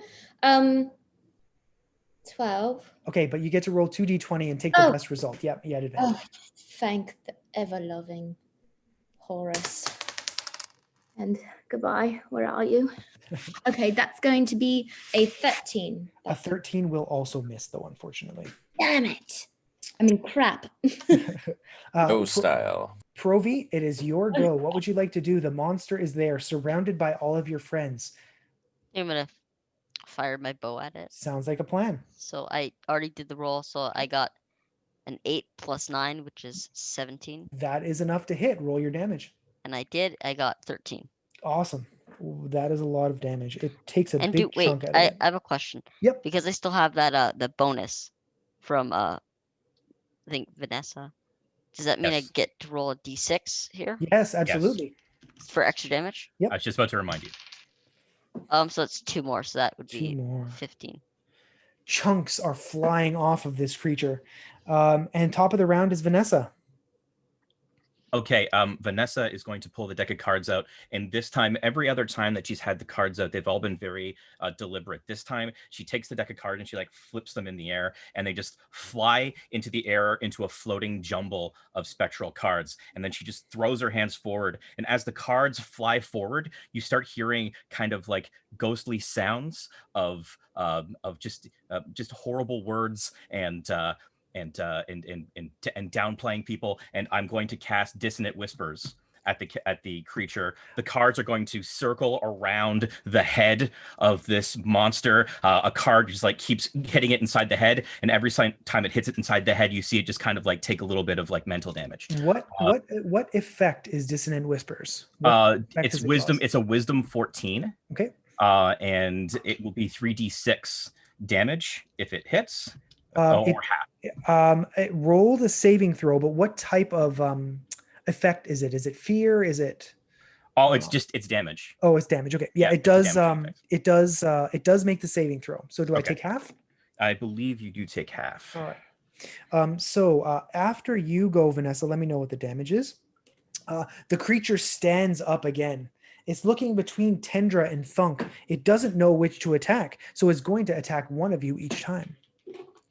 Tendra, does an 18 hit your armor class? It does not. Your dwarven mail protects you very effectively from this vicious strike. Thunk, does a 20 hit you? Yeah. All right. But you only take 7 damage, but I would like you to make a wisdom saving throw. DM 6 damage. 6 damage. It's half. Yep. 12 half. Thank you. Vanessa, can I just say that was the coolest description ever? Okay, cool. Nat 20. Nat 20. You feel that feeling of malaise coming up through your gut, but then you push it down. So after the elemental is Zojo. I haven't many aggressive spells to use. Oh, and actually, wait a second, Zojo. 1 second. Uh-oh. You imposed disadvantage on his attack roll, so Thunk, you may take your hit points back. He missed you. Yay! Frostbite gave him disadvantage on his first attack roll. Nice. Well, how far am I from You're about 15 feet away from him. perfect crossbow distance? Yep, hit him. All right. Now, how do I do that? Attack. I have unarmed strike up, but not my crossbow. I guess maybe my crossbow wasn't equipped. So maybe I can't do that. Instead, I guess I'll run up and punch him with my fist, because why the heck not? Okay, sounds good. Let's see.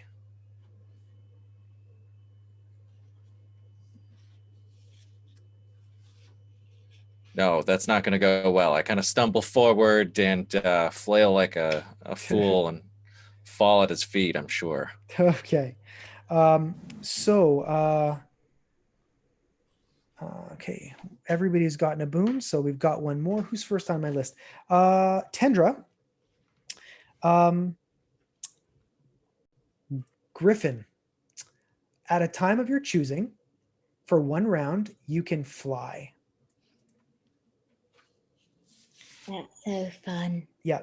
Anytime you can use it anytime you want. You just have to declare it. You don't have to, it's not the next time you move. It's whenever you want. You can save it or use it however you like. So after Zojo is Flea. This creature is looking quite wounded. What are you going to do? How close is it? It's about 10 feet away from you. Okay, I'm going to touch it, and I'm Okay. going to inflict wounds on Oh it. boy. Okay. Oh! Will a 23 hit? Absolutely. It will. Roll You're your so damage. good. Okay, here it comes. It is going to be 14 necrotic damage. You reach out and you touch this creature. Your necrotic energy infests it to the core, and it crumbles to the ground. Small pieces of rock break apart. Dust covers the ground, but so too does a thin black film of strange ichor.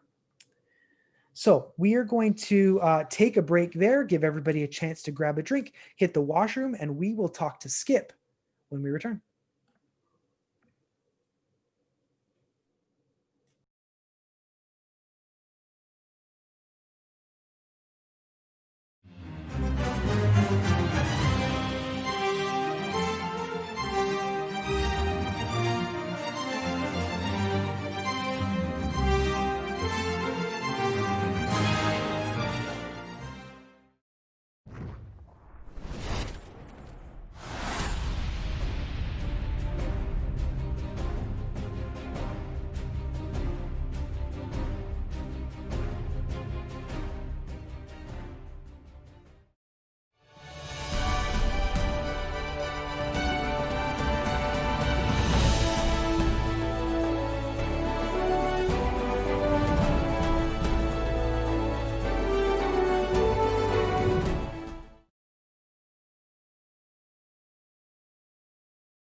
Hello, and welcome back, everyone.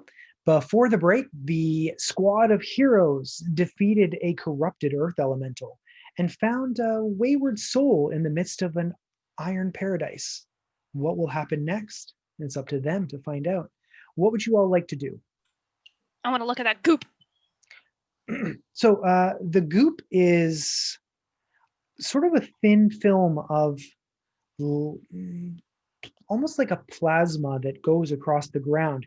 It seems to have separated itself from the form of the elemental once you destroyed it. Why don't you make me an Arcana check? Okay. Thunk, why don't you tell us all what it tastes like? No!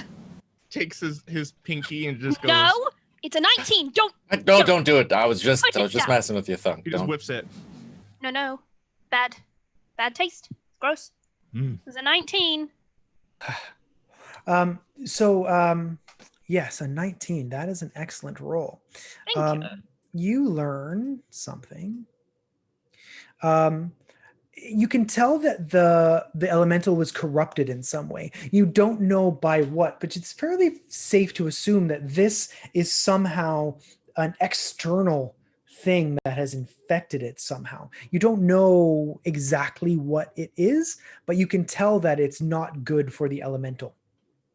Can I take a second and sort of poke at it and try different things and see if there's something it's like particularly averse to, if anything works? Absolutely. Yeah. So you play around with it, but you can't really get much out of it right now.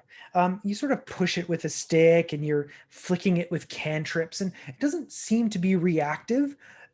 It's almost as though once it's separated from the elemental, that it became dormant. Not to say that Thunk should lick it. No. Probably not active at the moment. Okay, then I wanna grab Thunk and be like, help me find a big rock. I wanna put the rock on top of it. Do I see a big rock? Absolutely. You can take one of the rocks that Skip was hiding behind. I send my unseen servant over to just like gather all of it up into like a pile. So you just see like some tiny hand just kind of like scooping this into a thing.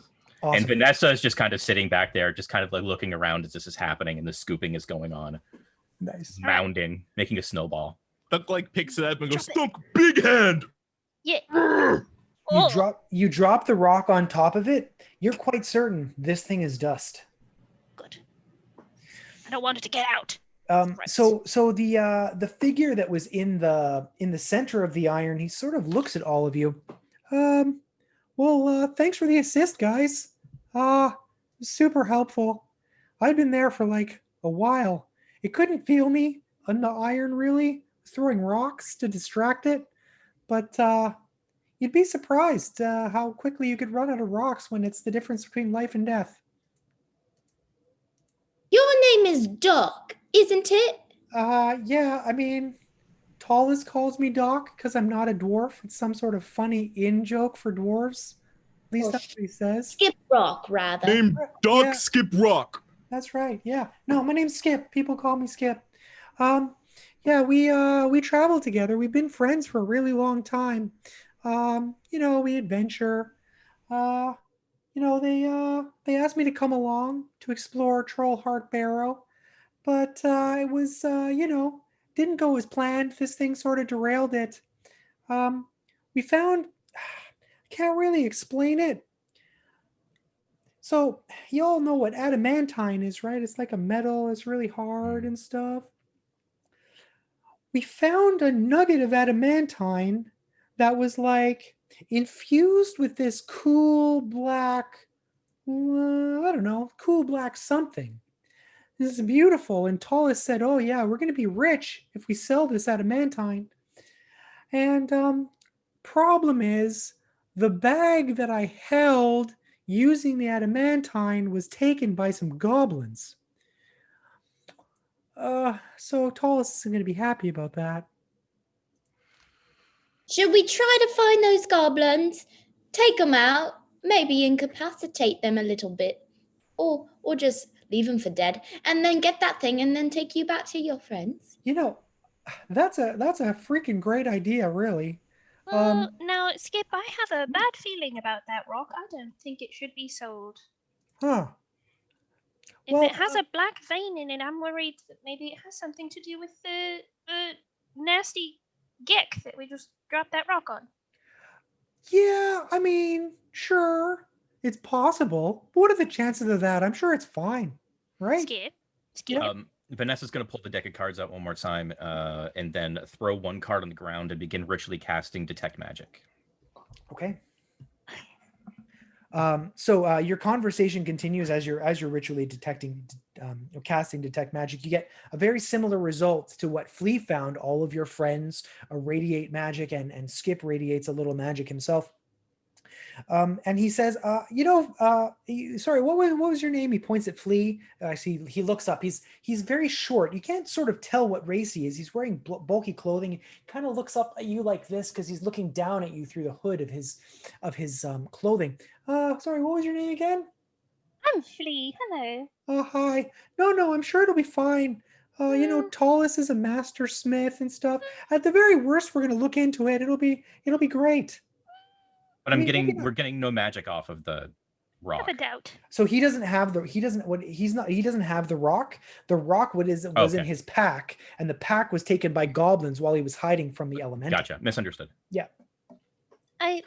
Skip, where did those goblins go? They went that way. And he points to one of the corridors leading down. It's there. There's 6 of you, 1 of me. I don't want to go get it myself, not like I couldn't, of course I could. We wouldn't let you go by yourself. Clearly you need a little bit of help, and that's okay. Yeah, that's what friends are for. We're pals, right? Yeah, sure, yeah. Good. Okay, good. Yeah, Dunked through a hallway again? Do we have another body? Well, there's 3 entrances, that one we came out of over there. And then there's 2 more. Yeah.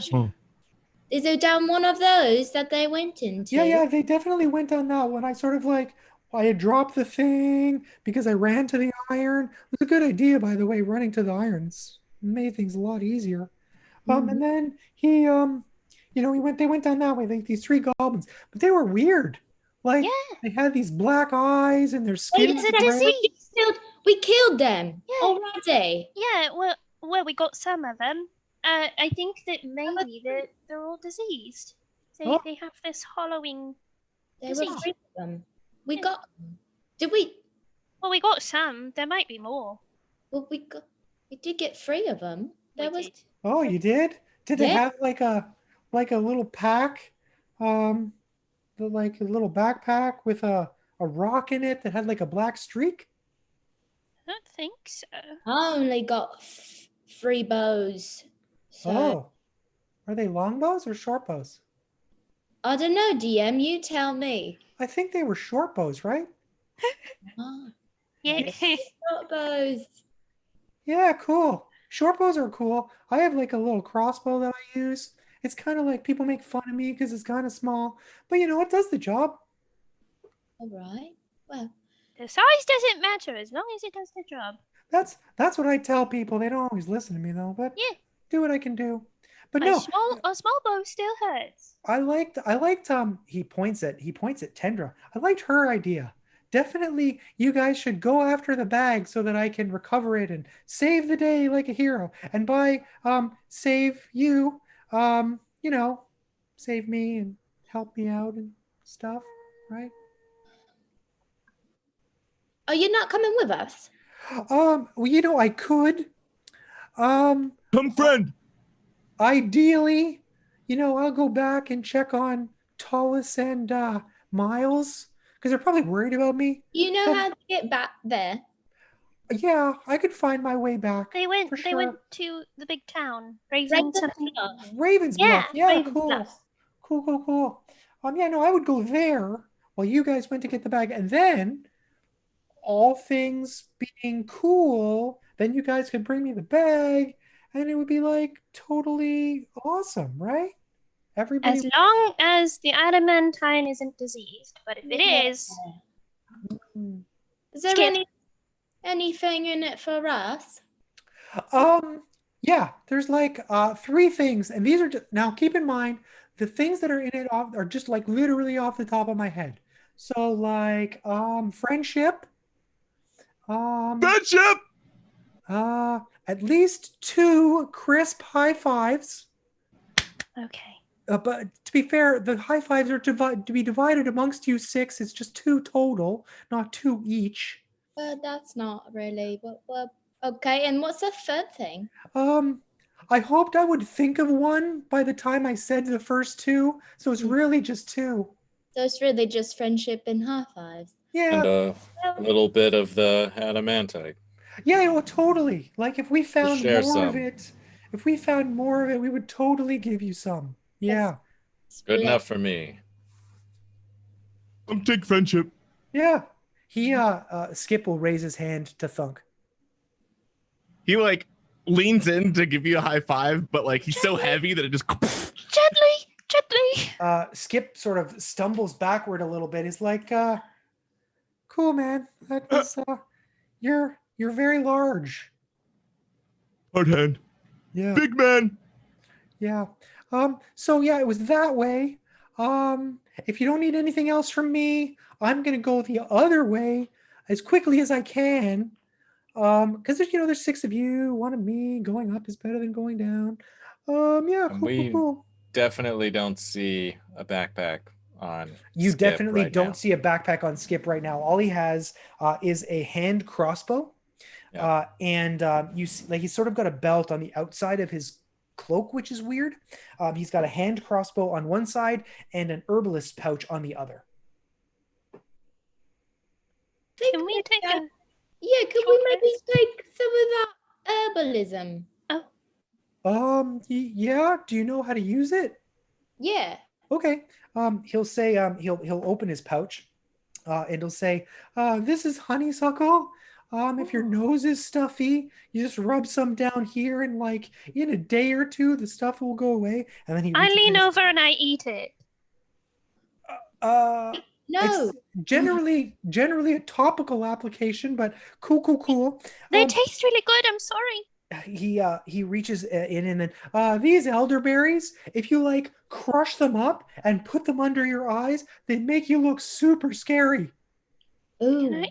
I'll take those because obviously can't trust Flea with them. All right, here she'll Honeysuckle's my Tendra. favorite. He hands some elderberries to Tendra. Use these in good health. And then the last thing, I've got some wolfsbane here. If one of you gets bitten by a werewolf, like crush it up and then put it into the wound. And then maybe you won't turn into the werewolf. No promises, though. I got it at a discount. Are there lots of werewolves around here? Not that I know of, but I don't live here exactly, so maybe. Sure. All right. Well, thanks for all this. Cool. So I'm gonna head out. Just wanted to give you one thing before I departed. It's probably not relevant. But some of the legends surrounding the Trollheart Barrow is that it's home to the Troll King. But that's just a folktale, right? It's probably not real. So see ya. And he's gonna turn around and start walking up toward the exit. That's not very convenient. There's a Troll King, and he just kind of left us. I was hoping for something more exciting than herbs and high fives. Me too. He did turn around. He does turn around though. He says, yeah, one more thing. Here's 2 vials of alchemist's fire. You might need that. Not that there's a Troll King. Totally just a story. I don't trust that. Yeah, I'm not trusting him right now. But what is this? Let's take those vials. Alchemist fire. So I don't know if you've heard of this, but like trolls have a tendency to regenerate. But if you smash them with fire after they are knocked unconscious, then they can't regenerate and they'll die. If you don't hit them with fire, they'll just keep regenerating. Eventually they'll eat your viscera and most of your organs. They save your face for last because it's kind of the softest part. But I'm sure it'll be fine. You guys got this, right? It's going to be all good. Yeah, I have faith in you. Go squad. Okay. Dunk's It's scary. really motivating. Yeah, I'm well known for my inspiration, guy. Thanks. Yeah, I feel good about this. Thank you. Yeah, no, really. I'll be honest. Be I feel safe. good about where we are. I feel good about where you're going. Okay. Yeah, cool. Can we take a short rest? Absolutely. You may take a short rest and get all of the rewards that come with it. Yeah. And okay. So I think it'd be a couple things while you're doing that. So we have some boons to award. Tendra got the last one, so this is going to be for Provi. Provi, the next time an enemy makes a perception check to spot you while you're hiding, they do so at disadvantage. All right. Okay. And then Flea, you were born to multitask. Once you can make 2 objects in a single turn without using your action. Okay, and then Thunk, I've got a note here in my chat. We have a request for a duet between you and Skip before he leaves. And this was $100 donation that was provided to this. I'm so ready. I'm so ready. I'm gonna, before we do it, does chat have an idea for what song you'd like Skip and Thunk to sing before? Dirty Dancing, Time of My Life. Wow, that was really quick. Is that the one? I've had the time of my life. Dunk. Have time of life. And I owe it all to you. Owe it all to Dunk. Oh, I Dunk have time of life. And I owe it all to you. Owe it all to Dunk. Well, don't you owe it to me? Like, this is a duet. I'm supposed to No, sing. Scary Man's scary. All right. Okay. Well, thank you for that donation. Hopefully that made your afternoon. And Skip will return for more duets potentially later. But for now, the party must descend deeper into Trollheart Barrow. I'm going to use the short rest time to re-up comprehend languages to get myself back to comprehending all languages. And if the generous donor wishes to request a song for Skip and Thunk to sing, I'm sure we can make an arrangement for that at the end. Thunk like sing so. But for now, I hope Flea enjoyed the duet. All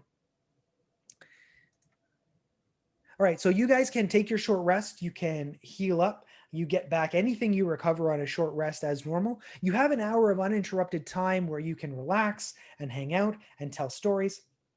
But when you're ready to leave, just let me know. So how do we want to proceed with this? Do we want to be stealthy, or do we want to try something with a little bit of a distraction? And Vanessa pulls her cards out and then unfurls 4 cards in the air, and 4 of the cards glow in a light orb, and she takes those cards, puts them together into her hand, and then throws that energy right into the ground, and it becomes a medium-sized, vaguely humanoid form in front of us. So we can use this as a distraction. It can move 120 feet ahead of us. They might jump on that, and then we can do whatever, or, I think there it is. Fantastic idea. I think we should definitely use it. Mm-hmm. Okay. All right. So your automaton leads in front of you 100 or so feet away. And as you're following it, the tunnel leads down deeper below the Earth's vast mountains.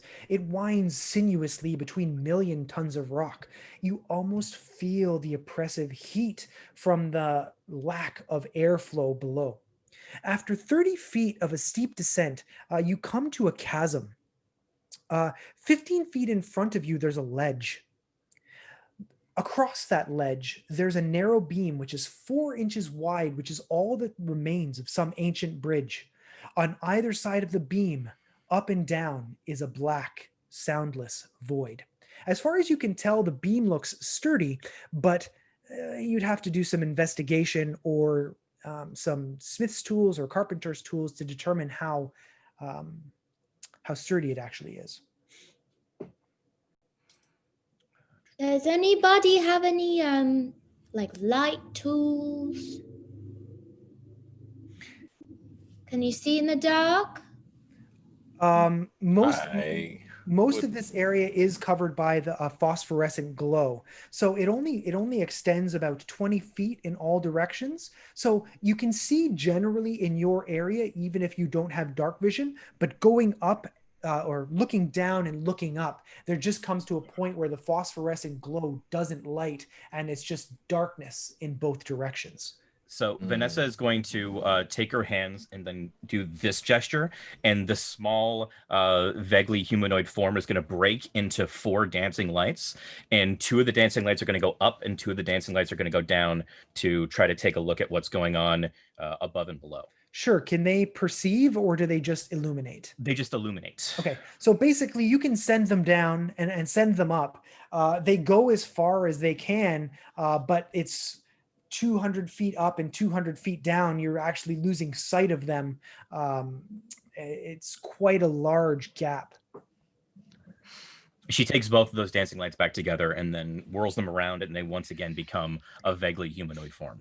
Okay. Awesome. Did you, while you were resting, did any of you take a look around the cavern that you were in, or not? I know we just came out of the break, so I want to give you a chance. We probably would have. Okay, You so said your backpack. yeah, Provi, why don't you or Tendra, do you have investigation, right? Possibly, or Provi? I'm not proficient. I'm more proficient as an insight checker. Ah, got it. Okay. I can investigate. All right. Anybody who would like to roll an investigate check with advantage, you can. Yeah, I'll do that. Well, 16. 16. Okay. So while you were resting, it wasn't too onerous, but you just sort of checked around. You noticed that beneath a rock pile, there was just a pair of legs sticking out from beneath a massive boulder. There was beside it a small satchel, not a backpack as Skip described it, but there's a small satchel, and inside the satchel was a crowbar, 2 pitons, and a 10-foot pole that was actually broken in 2. Well, we can definitely use those. Thunk's gonna grab the satchel and also try to grab one of the legs. So yeah, you pull the leg, and you're strong enough. You just sort of pull it out, and the leg is now separated from what remains of the body. Thunk found bag and friend. That's only a little bit of a friend, but okay. 1/4 friend. So luckily it's not squishy, but it's still kind of gross. Is it hollow? No, it is not hollow. I put it down. Wonder who that was. Satchel for friend. Yeah. I'll take it. Zojo, you have been provided a boon. Your little brother used to leave toy bricks all over the floor of your house, and you learned to dodge them quite effectively. The next time you have to move through difficult terrain, the first 10 feet do not count as difficult terrain for you. Great. Wonderful. Thank you. So this 4-inch beam Yeah. is going across a chasm. How long is the chasm again? How wide is it? Yeah, how like 15 feet from one side to the 15 other. feet from Yeah. one side to the other? Yeah. Okay. And the beam crosses. It seems affixed, but you guys can make some Mason's tools checks or Smith's tools checks, an investigation check, even maybe I don't have investigation and stuff. Can I use what was that? Smith's tool that tools or Mason's tools. Yeah, that's the thing that we just found in the satchel. Yeah, absolutely. The crowbar. Crowbar. I'm gonna take the crowbar and just kind of like Sure. each Make on me the beam. just roll me a d20 and let me know what you get. And add your intelligence or your wisdom, whichever is better for you.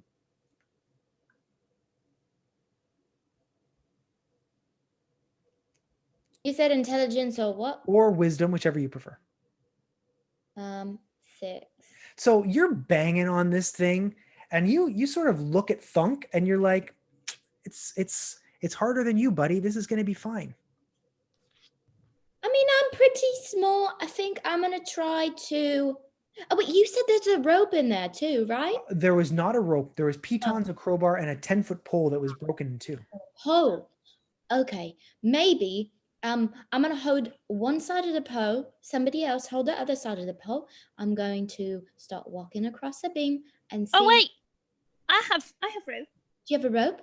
I Okay. have rope. I also have rope. Oh. Yeah. All I have right. rope.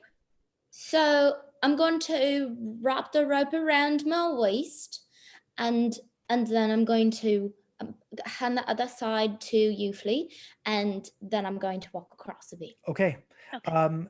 So you are well secured, but make me an acrobatics check to wind your way across this narrow beam, but do so with advantage.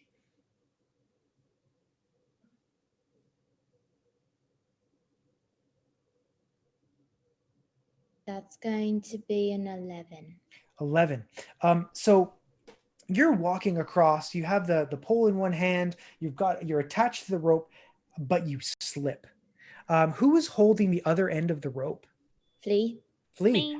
Flea, make me a strength check, please, with I'm advantage. actually not holding on to the pole that was going to be if I didn't Oh, have... that was a different plan. Got it. leaving it behind. Vanessa's going to throw a card and give guidance to. Okay, awesome. Oh, for a yeah. D4. Oh, yeah. Save me. It's a 24. So you slip off. Your feet just were not placed very effectively. Flea is able to get you right back onto the beam. You didn't even lose any ground. She just sort of was like, nope. You're good. I climb my way. Oh, that was a close one. Thank you. Undo the rope and then throw it back, and I can do it again to somebody else. Okay, I'm going to crawl the rest of the way until I get to the other side, and then I'm throwing it back. Okay, that's done. So you get across to the other side, feeling quite relaxed. You throw the rope back, and then somebody else can try. Don't try. I'm going to go last. You're going to go last, Vanessa? Okay. Okay, I'm going to tie the rope around Thunk's waist. Okay. Give him a pat on the back. All right. Of course, buddy. Be careful.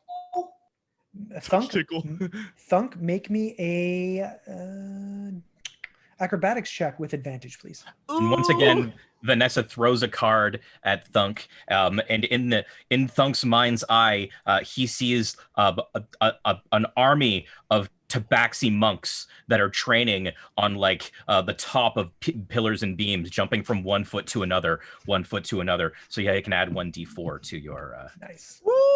Okay. That was awesome. It's really good really good thing that you did that, because Guidance. 22. Yeah, 22. You more or less sashay across the balance beam with little to no problems. In fact, you do it with such aplomb, you give advantage to the rest of your party.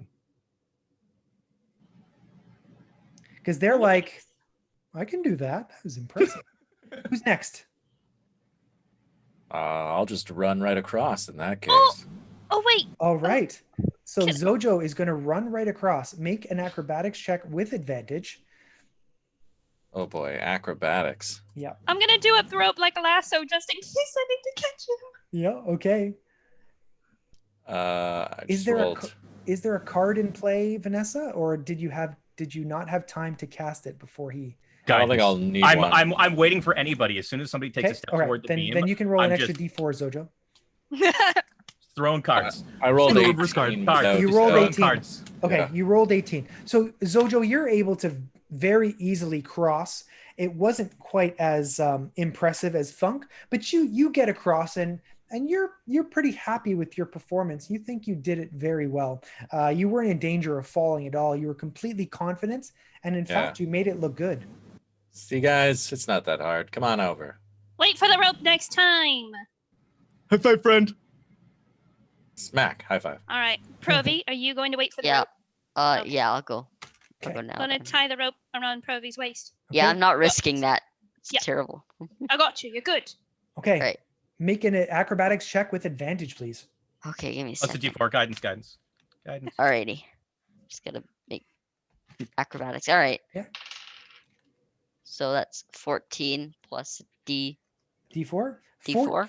14 is enough. You aren't quite Yeah. as confident as Zojo or Thunk, but you managed to crawl. Yeah, you managed to walk all the way across. You're quite nimble to begin with, so you don't find it difficult at all.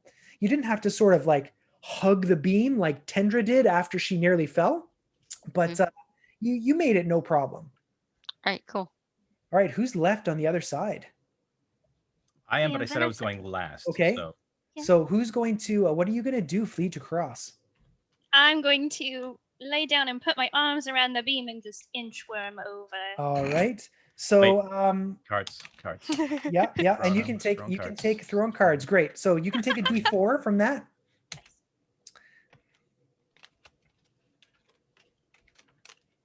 I mean, it's a natural 19, so Yeah, there has never been a better inchworm. thank you. Yeah, it's great. It's and the only everyone's dance move enjoying I've got, but it works really well. Nice. All right, you're last, Vanessa. What would you like to do? So Vanessa's going to grab the rope in one hand, and she's going to pull her rapier out in the other hand to use as an off balance, Okay. just to kind of balance as she's walking across I love it. Yeah. across the beam. And I'm going to go for it. I'm going to Okay. confidently walk across the beam with Got it. grace. Awesome. I have the other side of the rope just in case. Okay.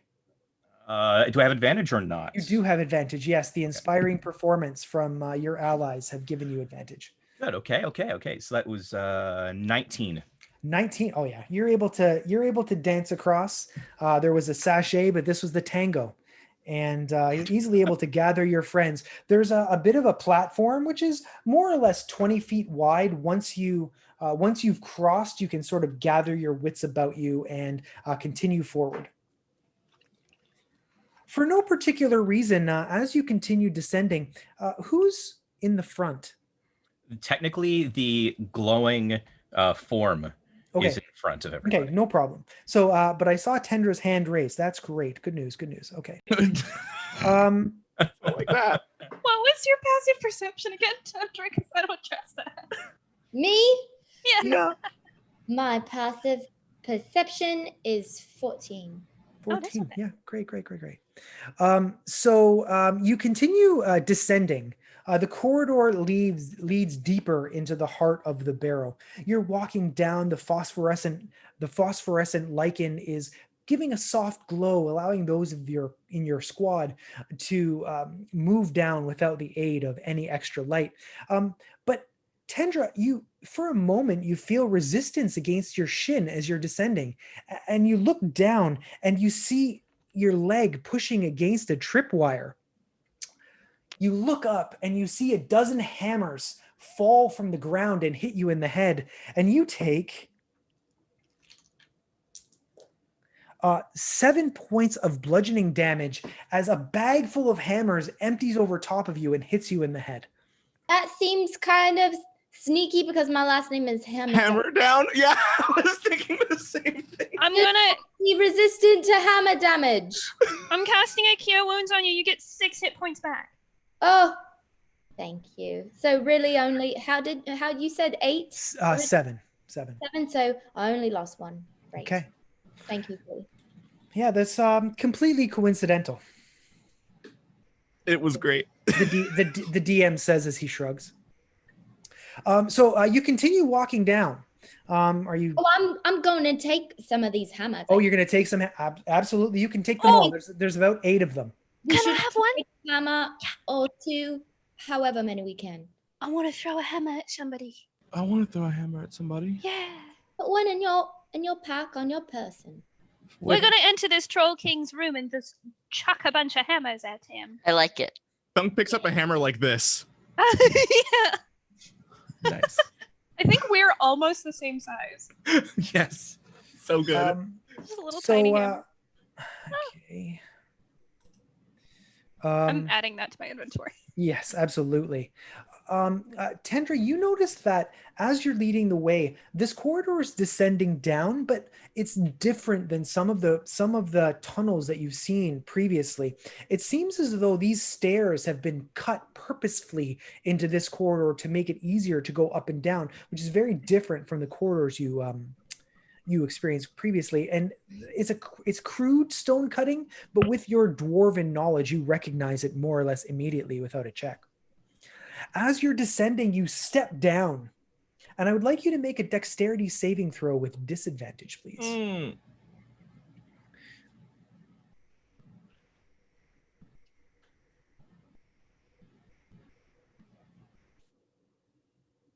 A 20. A 20.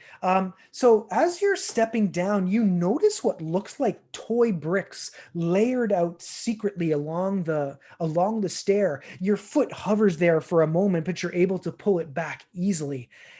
Perhaps Zojo mentioned the pain that he experienced in his childhood that made you more aware of this threat.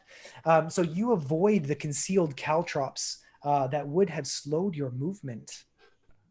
Going forward, can we keep an eye out for traps? Absolutely. Good. I want to be looking. This reminds me of an adversary I fought many years ago named McAllister.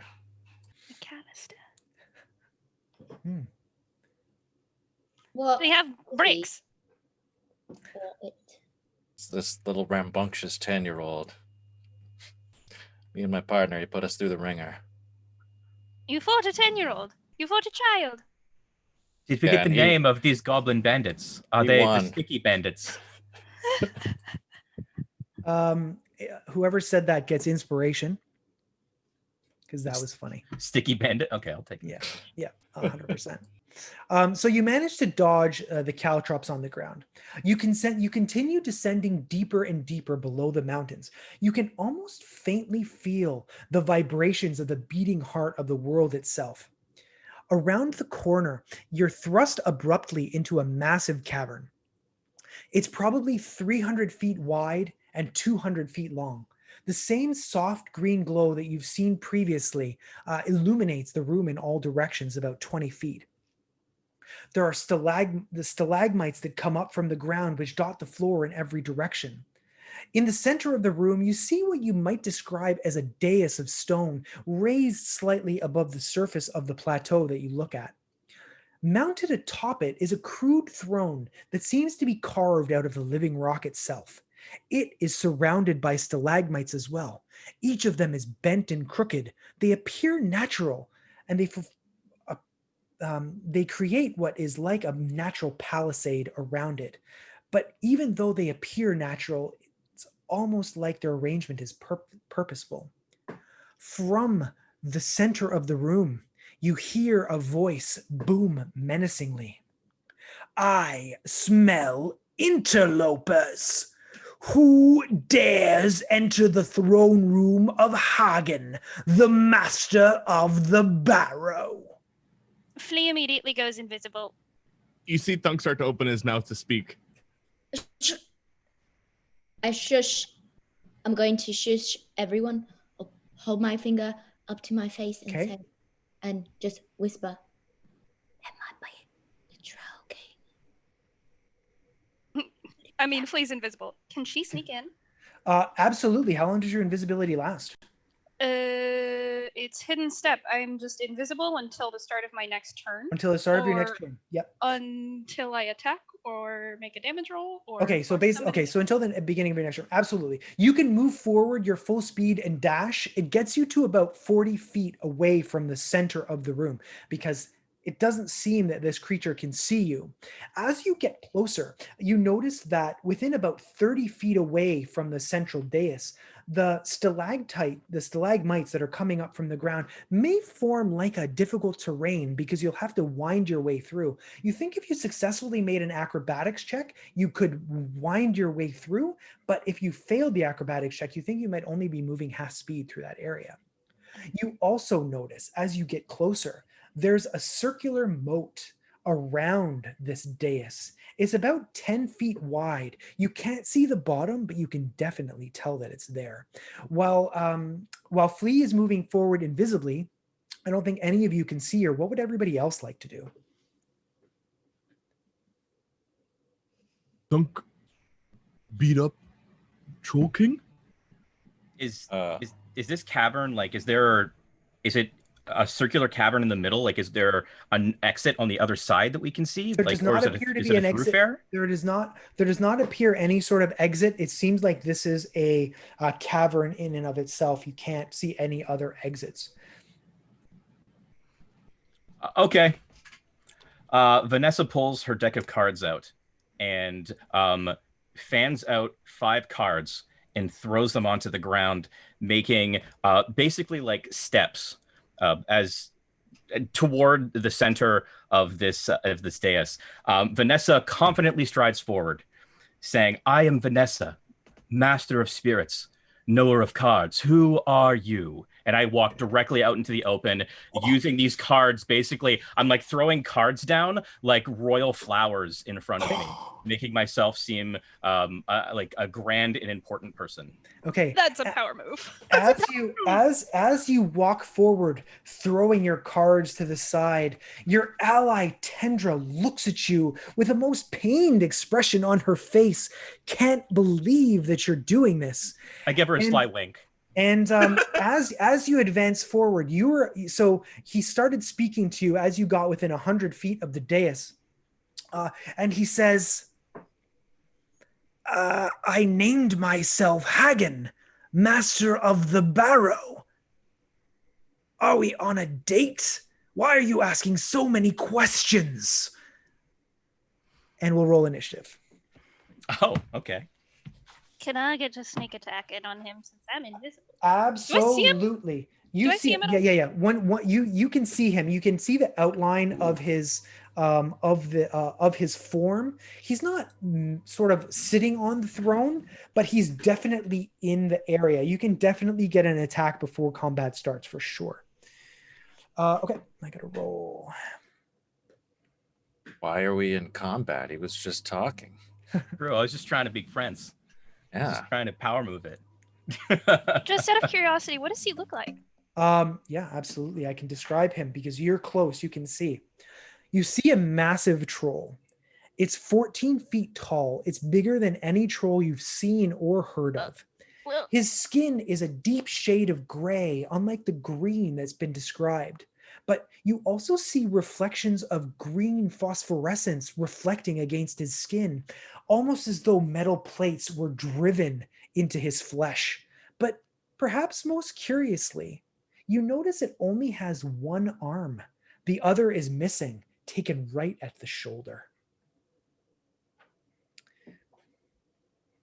All right, we'll get initiative checks here shortly. 19. All right. Then, sorry, don't mind me. I just have to roll a few dice here. Pay no attention to that. A few? And that's scared. No. It's all good. It's all good. It's all good. Don't worry about it. Don't worry about it. Yeah, a few.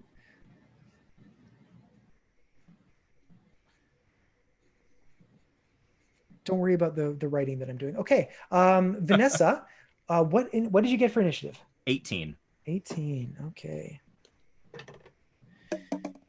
Tendra, what did you get? 14. 14 for Tendra. All right. Provi, what did you get? 15. 15.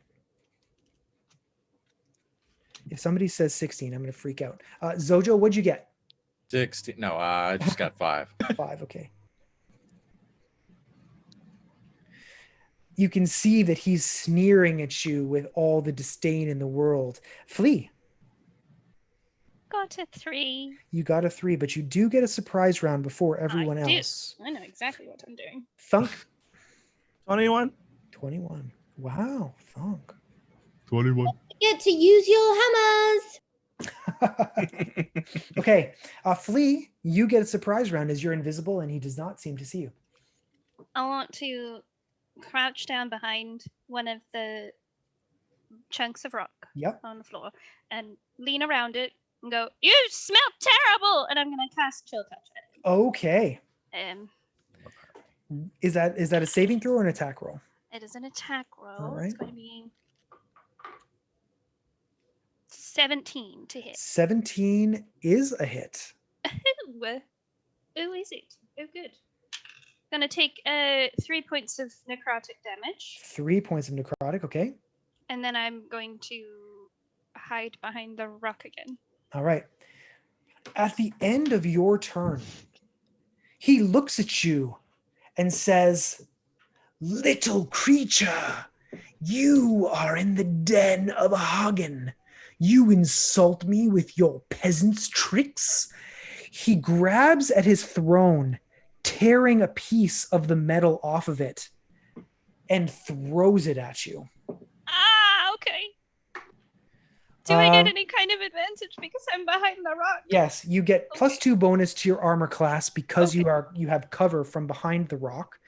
Good. Does a 19 hit your armor class? Yeah.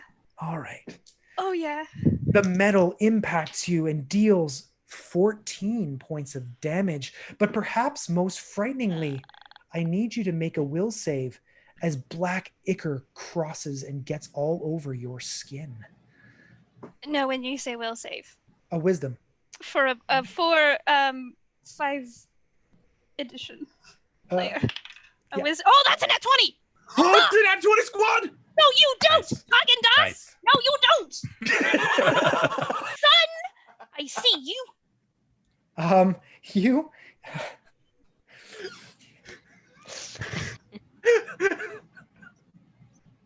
You resist the corrosive effects of the black ichor, but the damage does itself sink through.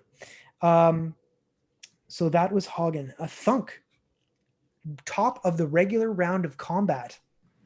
Hi, name's Thunk. Can I make it to the Troll King with my walking speed? How fast? You're 100 feet away. Okay, so I have 40, okay. But then I also have Step of the Wind to dash. Yep. Would that get me? I don't know. It won't. So you're 100 feet away from it.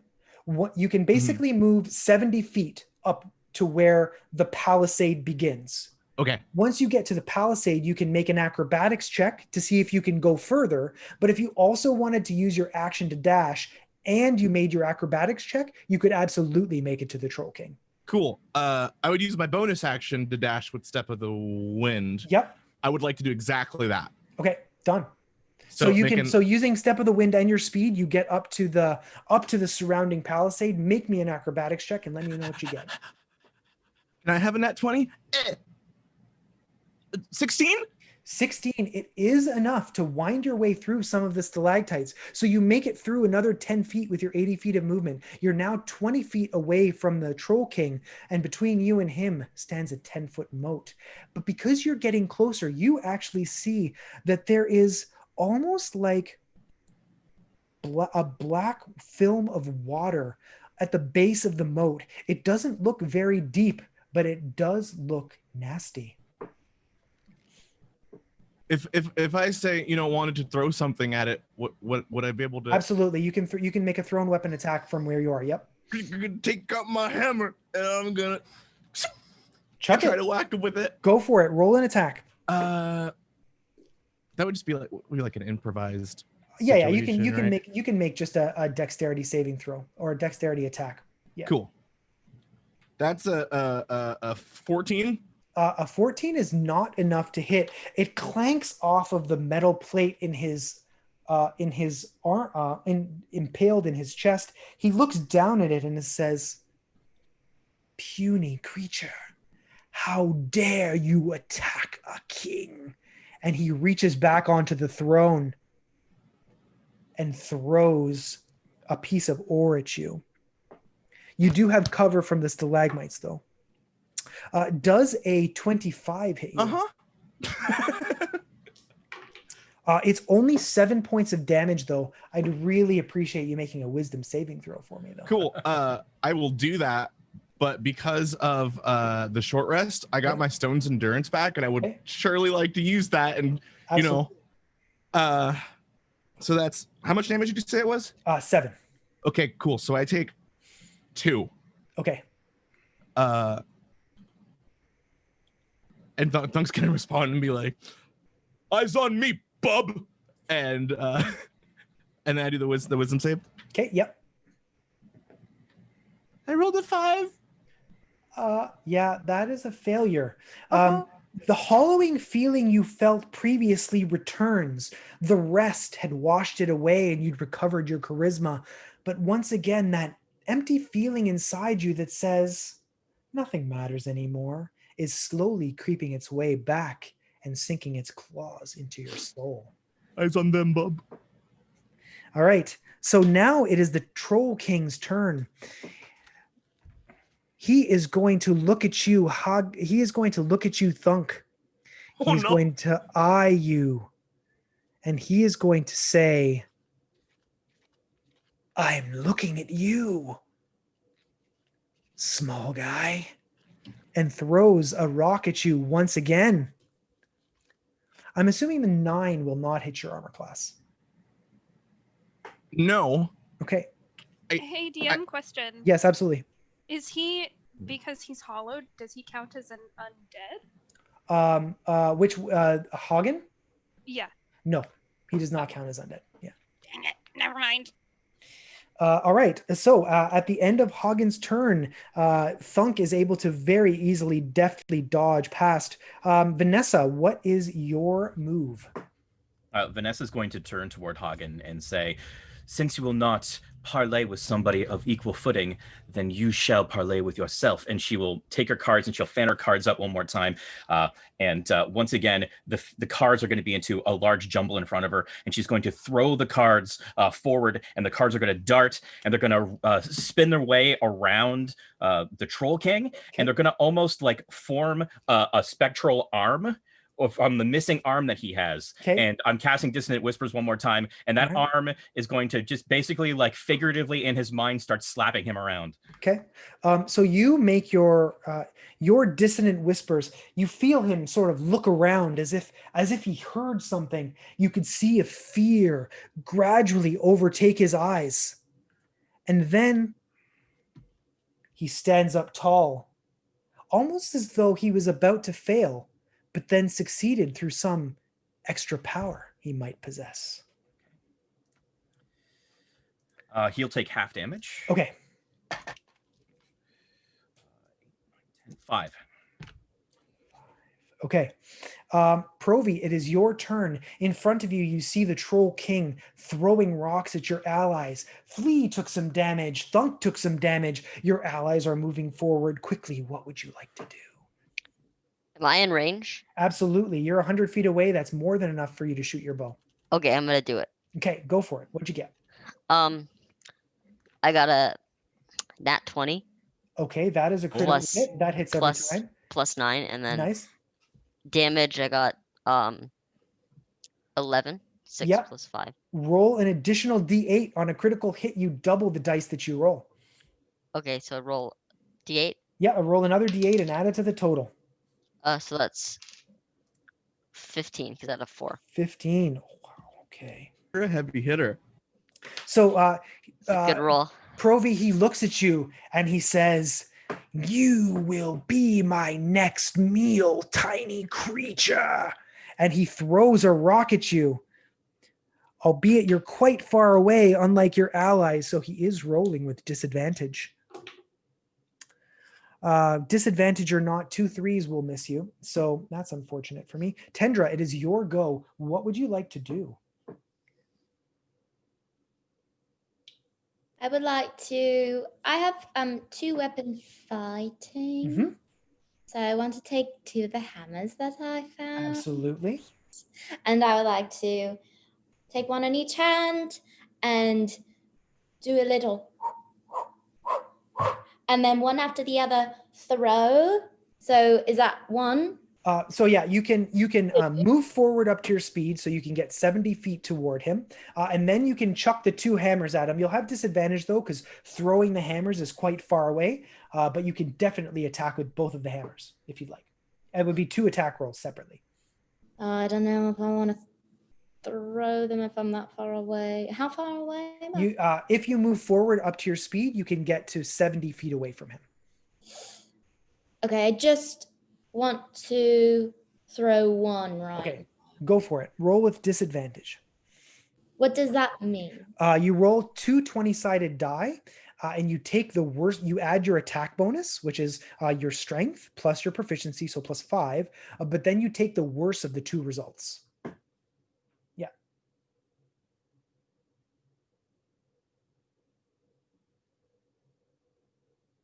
A 13 is not a hit. It almost lands in the exact same spot the hammer that thunk through hit. It bounces off this piece of steel embedded in the creature's chest, and it lands with a thunk. And that's it? Yeah, that's it. But you are 70 feet, so on your next turn, you can get within 40 feet of it. All right. What you didn't see is that hiding amongst the stalactites were a pair of goblins, their dead eyes staring deep at each of you. Flea, one of the goblin grabs a bag and puts it in a sling and throws it your way. It's almost like something like the consistency of honey lands at your feet, but I'm assuming that a 12 won't hit your armor class. A 12 is exactly my armor class. Haha. So this bag of goo explodes at your feet. It gets caught around your ankles and your shins. It starts hardening. Oh. Until the end of your next turn, you move at half speed. Great. Thunk, there's also a goblin that you didn't notice. Oh, okay. But I'm assuming that a 7 is not going to hit your armor class. No. So a bag of goo lands at your feet as well. But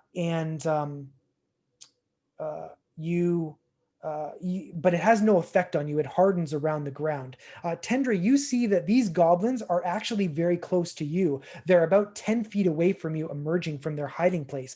But they do sneak back into cover, and one of them does disappear from your sight, but there is one 10 feet away from you, which you can engage on your turn if you so choose. Will I notice if they have a backpack? You don't see either of the goblins having a backpack. No.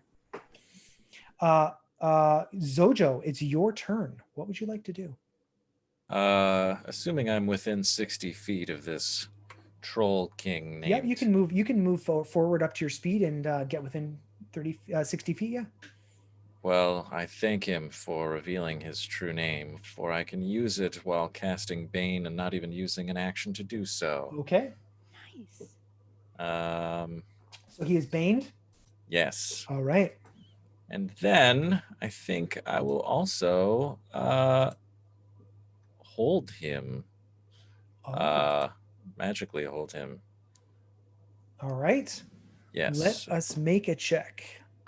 So they must succeed a wisdom saving throw or be paralyzed. Okay. So for a moment, you see almost imperceptible bands of energy bind him in place, almost as though he was going to be paralyzed. But then he seems to shake it off, as if some preternatural force gave him the ability to succeed a roll when he previously failed. Well, unless anyone else needs a magic weapon, that will be my turn. Okay. All right, Flea, it's your go. Okay. Would it be a full action to try and break out of the goo? No, you think that at the end of your yeah, you could use your action to break out of the goo, but the effect ends at the end of your turn. Gotcha. So yeah. Then I'm going to try and sneak a little bit closer. Okay. Do I see either of those goblins? Yes, you can see the goblins, but they're actually behind you. They're sort of between where you and Tendra are. Can I reach out and grab one? You're not quite that close, but you can walk to one and grab one, absolutely. Yeah. Because your passive perception is high enough. So basically, you see 2 goblins that are sort of on either side of Tendra. Your passive perception is high enough that you see both, but hers isn't high enough to see both. She only sees one. Okay. I'm going to grab one of them. Okay. And I'm going to chuck it right at the Troll King. You're going to throw a goblin. Yeah. All right. Have this back. Okay. We're going to do an opposed athletics check. Okay. Power move. Respect this move. Okay. 19. So you grab the goblin by the scruff of his neck and you start spinning around in a circle to get some momentum. You let it go, and this goblin sails through the air like it's some sort of magical device. It doesn't quite make it to the Goblin King, but you do see the goblin disappear into the moat of the nasty black stuff that Thunk mentioned to you earlier. Okay, and then I'd like to hide behind a rock again. Okay, absolutely. All right, Thunk, it is your turn. What would you like to do? You're just sort of standing there. You've got your eyes focused on the Troll King, and a goblin soundlessly sailed past your eyes and is now laying face up in the moat. Is the goblin just stuck there? It is unmoving. So you think that move might have taken the goblin out of the fight. Cool. So I'm just going to tell you what I want to do. Is there a way that I can get behind the Troll King? Yeah. I mean, you could walk around him. He sees you, but you could absolutely walk around him. I would like to walk around him. Yep. And I'm going to take my fists and I'm going to use Flurry of Blows. Okay. Get her done. Because I have an idea, but first I have to hit. So nice. Go for it. Okay, here we go. 15. 15 and 14. 14 and 15 are both misses. They clatter off of his metal chest armor, but you see as you get closer that it's actually impressed into his flesh. You can see the nails that are driving it in there and keeping them in place. After Thunk is Hagen, but we do have a Bane. So who has not got, or a boon rather, who has not gotten a boon recently? Okay, we're going to say Thunk. Well, I still have my main action. You have your main action. Yes, sorry, yeah, go I'm ahead. so sorry. No, I feel so bad now. After I try to punch him, I want to use my action to I've never actually used it before, but I want to use the shove action. Oh yes, okay.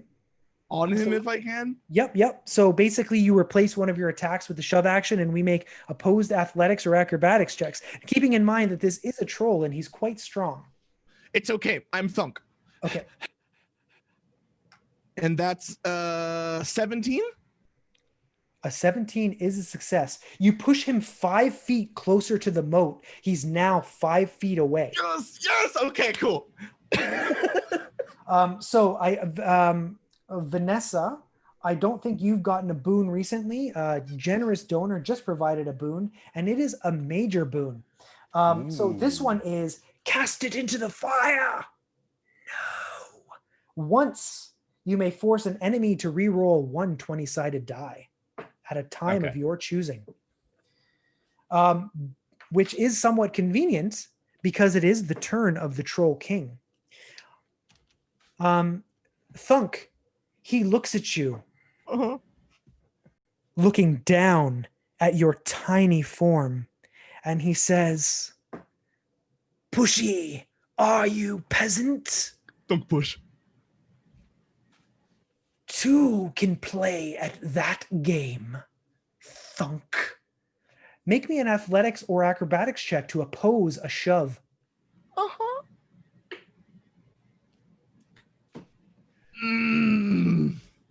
12. He pushes you back, and the 5 feet you gained on him is now lost.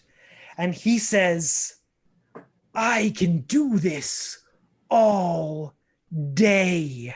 And he tries to shove you again. No way. Thunk can too. I'm gonna step in. I'm gonna give my DM's inspiration to Thunk. Okay. Yes. Thunk, you can roll with advantage. Roll 2d20 and take the better of the two results. So, Vanessa, you have no idea how much you just saved me because I rolled a nat 1 on my first roll. I got you, boo.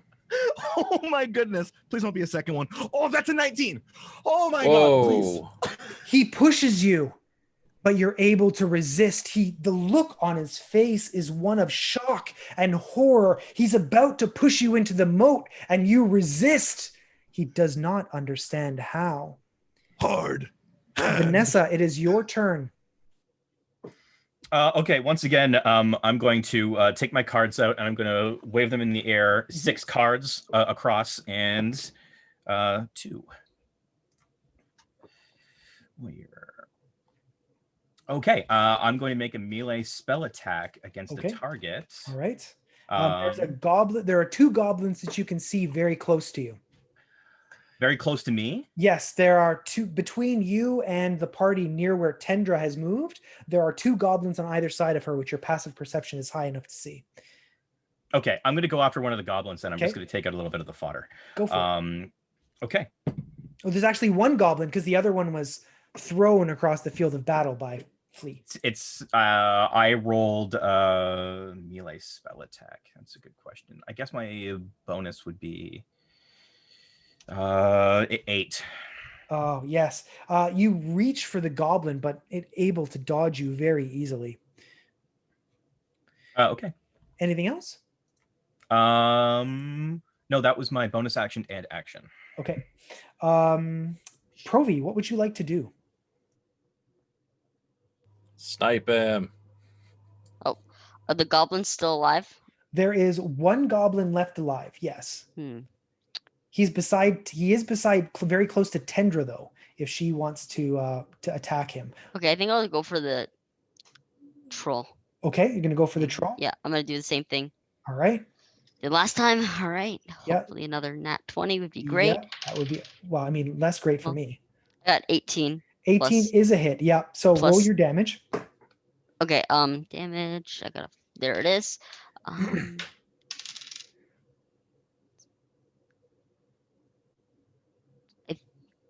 How much? It's an 11. 11? Okay. The damage sinks into his flesh, and No, it's a 12, sorry. 12. Okay. He roars at the pain, and in response, unable to reach you, he claws at Thunk. Actually, no, he's not going to do that. Thunk, he's going to look at you. He chooses not to attack you, and instead he's going to choose to attack you. He says, "Run away, little bug." May I have a wisdom saving throw versus fear, please? My goodness. Okay. I believe in the heart of the dice. Ooh, that's a 16. A 16 is a success. He does not manage to frighten you away. Tendra, it is your go. You can see a goblin about 10 feet away from you. What would you like to do? 10 feet away.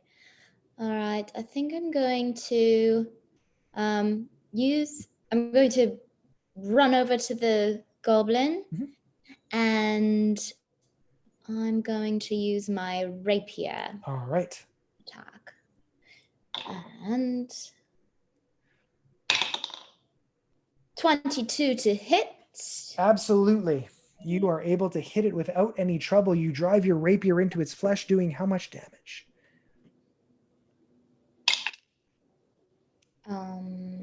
5 points. Yes. 5? Yes. You drive the rapier deep into its flesh, almost all the way up to the hilt. And it's a small creature, and even though you're diminutive of stature yourself, it looks up at you emotionlessly, almost as though it didn't even feel it. It still bleeds, though. You definitely hit it. It's more. Okay. Okay, so those guys are gone. Zojo, what would you like to do? Now, how close is he to the ledge still? The Troll King? Yes. He's now he's moved closer. He's now 10 feet away from the ledge. 10 feet away. And how soon is Thunk's turn coming up? Thunk's turn is 2 turns away. Interesting. Now, if I cast darkness and put that all around the Troll King, would that last 2 turns or only 1? No, I think it would last. I think it lasts. Is it a concentration spell? Let's see. Darkness is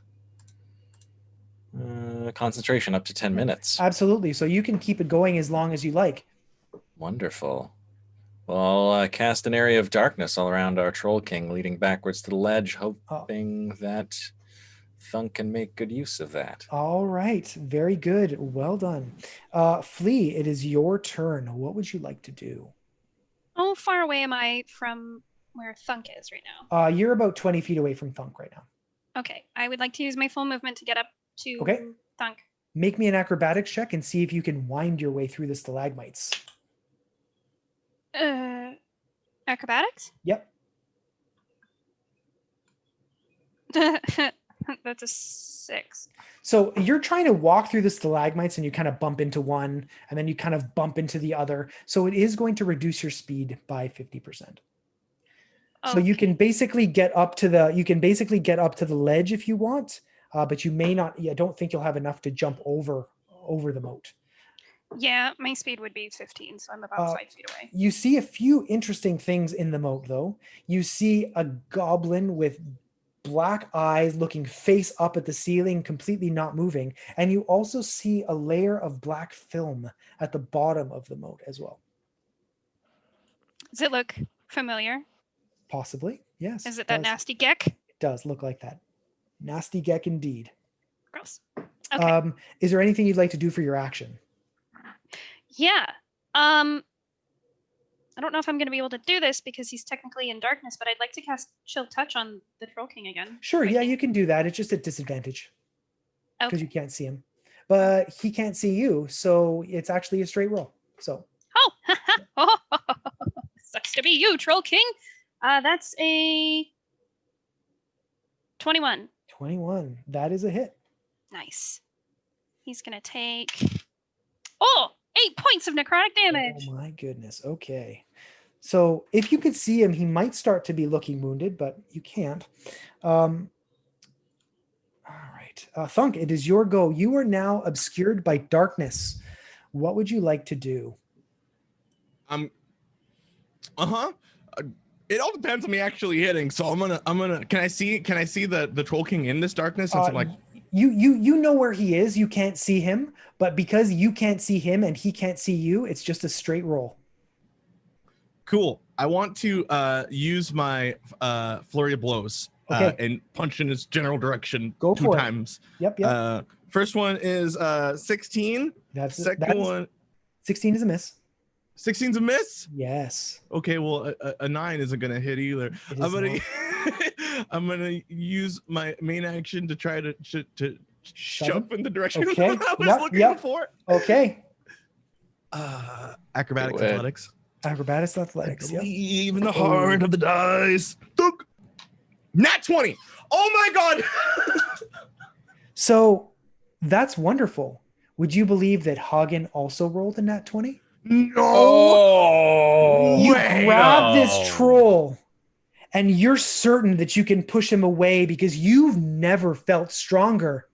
And he grabs his one clawed hand and puts it on your forehead and says, "No, little man, not this time." Thunk. Conveniently for him, it's his turn. He would like to make a grapple check against you, but you're both in, because he can't see you and you can't see him, he'll do it at a straight roll. He's going to attempt to grapple you, Thunk. I got no tricks this time, Thunk. I got no tricks. Roll me an opposed athletics or acrobatics check and let me know what you get. Does he at disadvantage because I called him Haagen-Dazs? Does he feel bad? I love it, but no. I'm trying to see if I have any boons that can help me here. Oh no, I don't. Okay. 13. 13. So I rolled a 14 on the die. Does anybody have a boon that they would like to contribute to this situation? Yeah, I'm forcing a reroll. All right. I lied when I said I had. I lied when I said you're forcing a reroll. All right. Let's Let's see. Will Hagen the Troll King be able to grapple Thunk, or will Thunk the Mighty be able to resist? Vanessa's my favorite. He grabs you by the scruff of the neck. And you say, not this time. Hard head!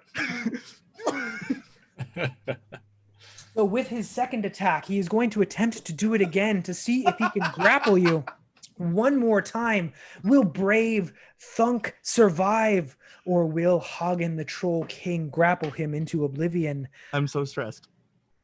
Oh yeah, I have to do contested. Yep. 24. 24. I rolled a 19.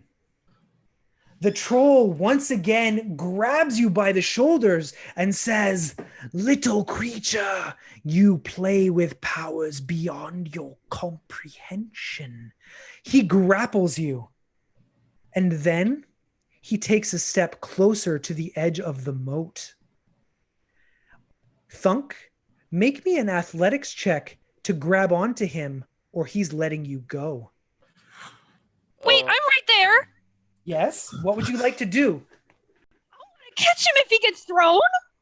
No, sir. I am a large creature still. I want to catch him if he gets thrown. All right. No, sir. If he fails his athletics check, I will give you a dexterity check to catch, a dexterity saving throw to catch him.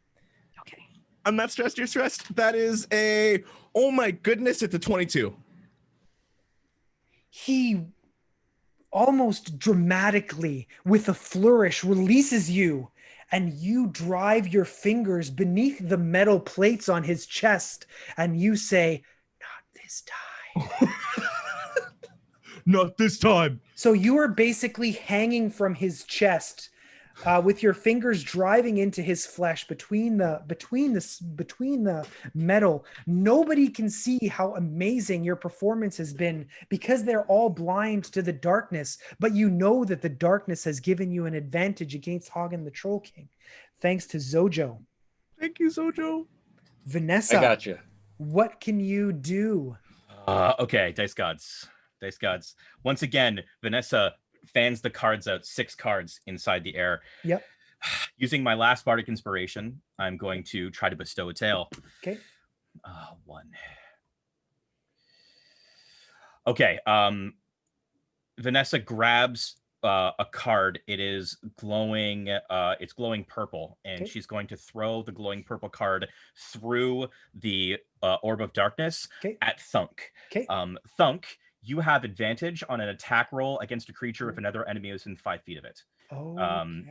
If that enemy is incapacitated. So I'm giving you advantage if there's anything adjacent to that character. Unfortunately, that's what I got. All right, Provi. That's my turn. It is your turn. You may roll really good. You may roll an attack against Hagen the Troll King with advantage due to a boon given by a generous chat.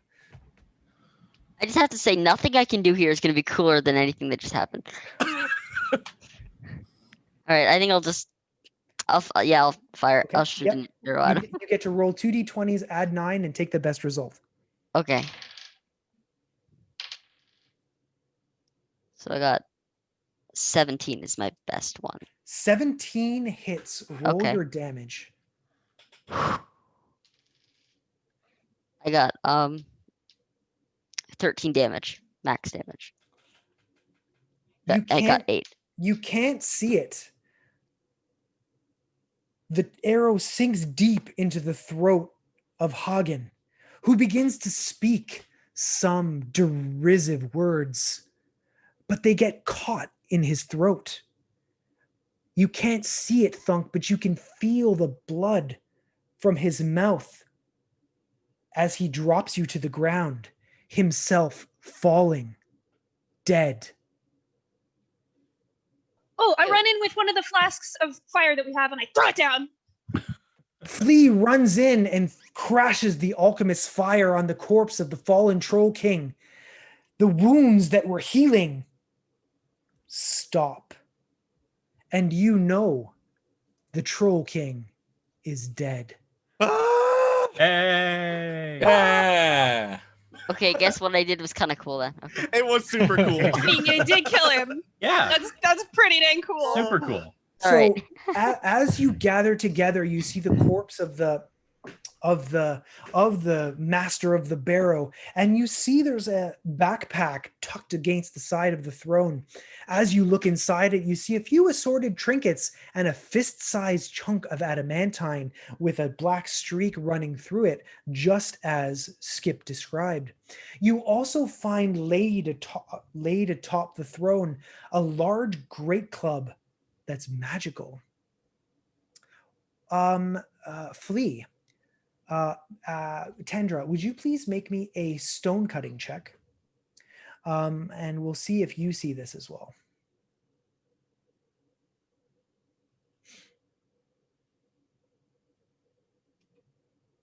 I got a 9. A 9.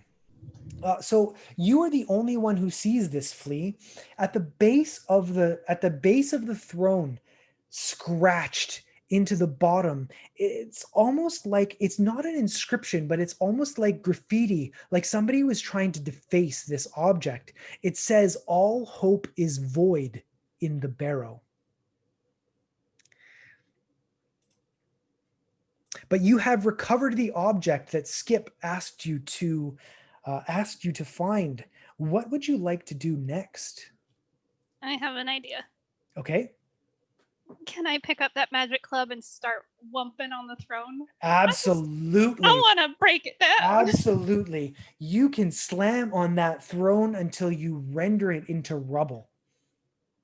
It bypasses any resistance that it had using this +2 large great club made for a troll's hand, slamming it again and again into the throne.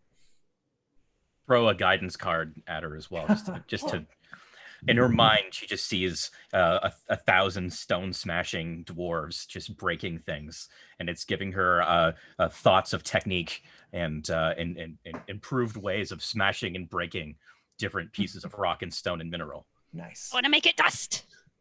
So you crush it into dust, and you're able to recover the backpack and the nugget and leave anytime you're ready. Or once I'm done with the club, I'm gonna give it to Thunk and be like, "I think that other goblin, that little one." Oh yeah.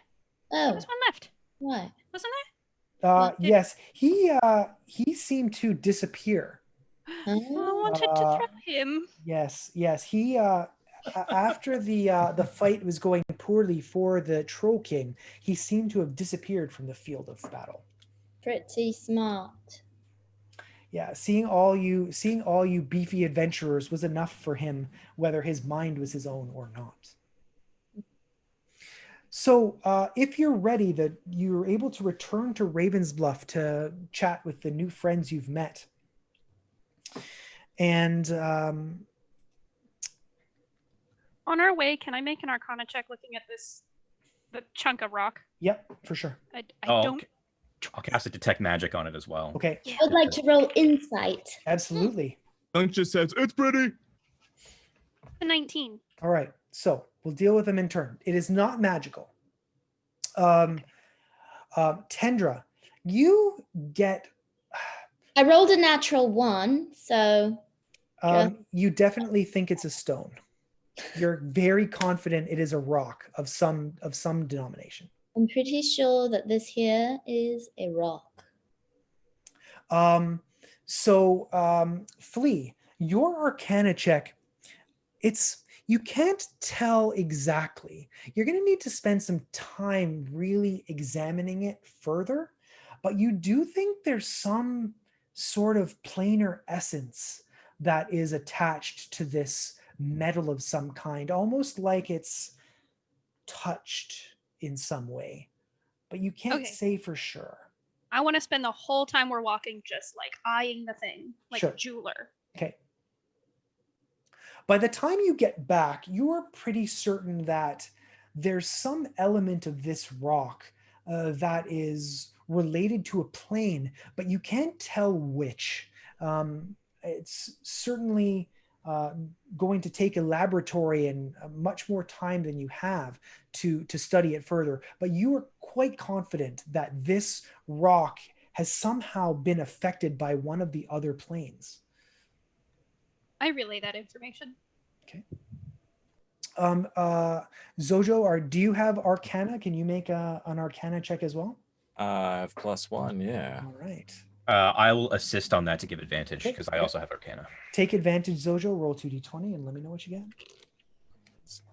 Hopefully better than what I just rolled. Let's see. Sorry, using those digital dice that are incredibly quick. Yep, no problem. 10. 10. You can more or less confirm what Flea said. You do think that there's some sort of planar essence attached to this rock, but you can't tell much more than that. Yeah, there's some kind of planar essence attached to this rock, but I can't tell more than that.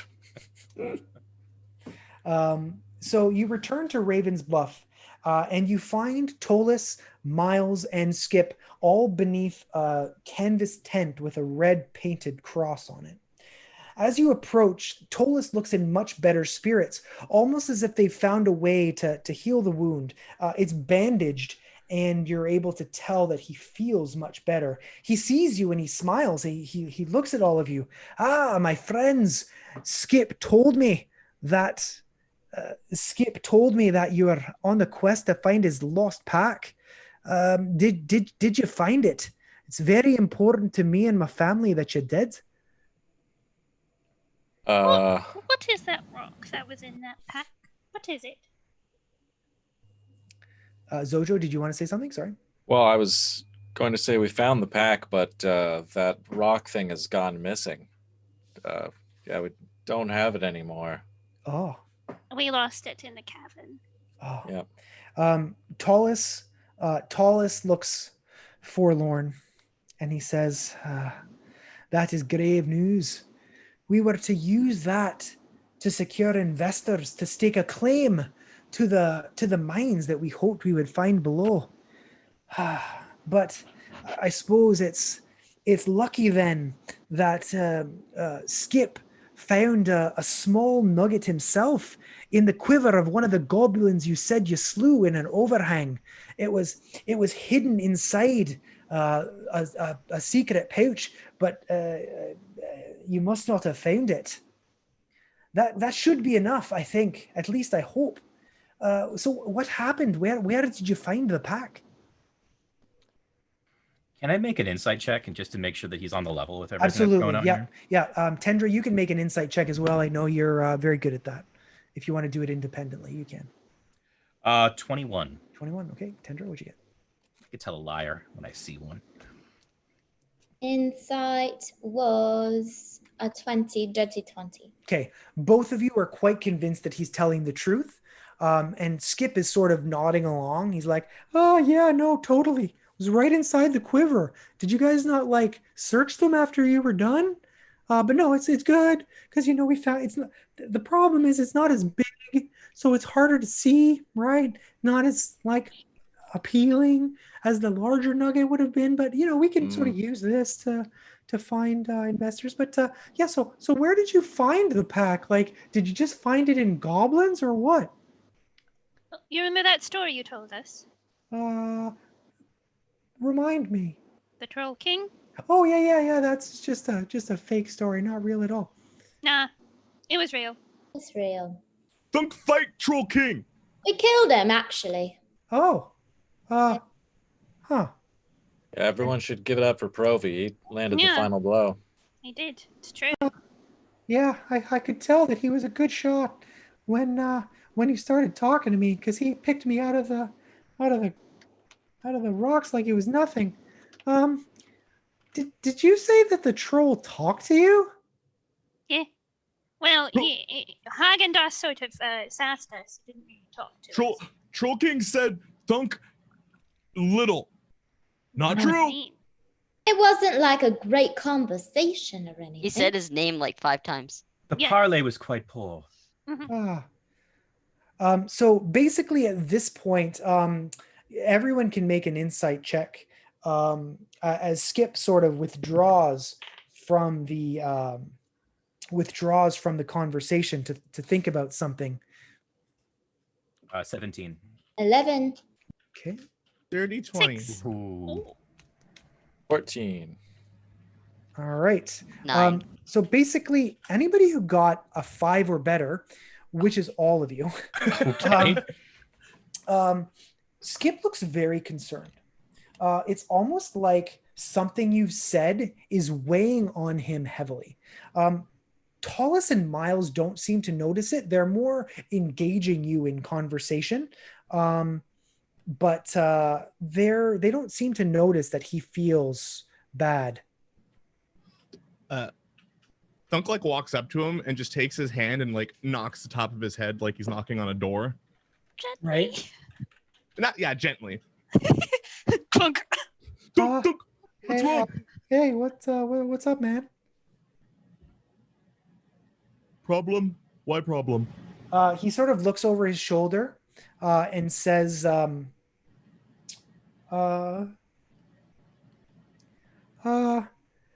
prophecy,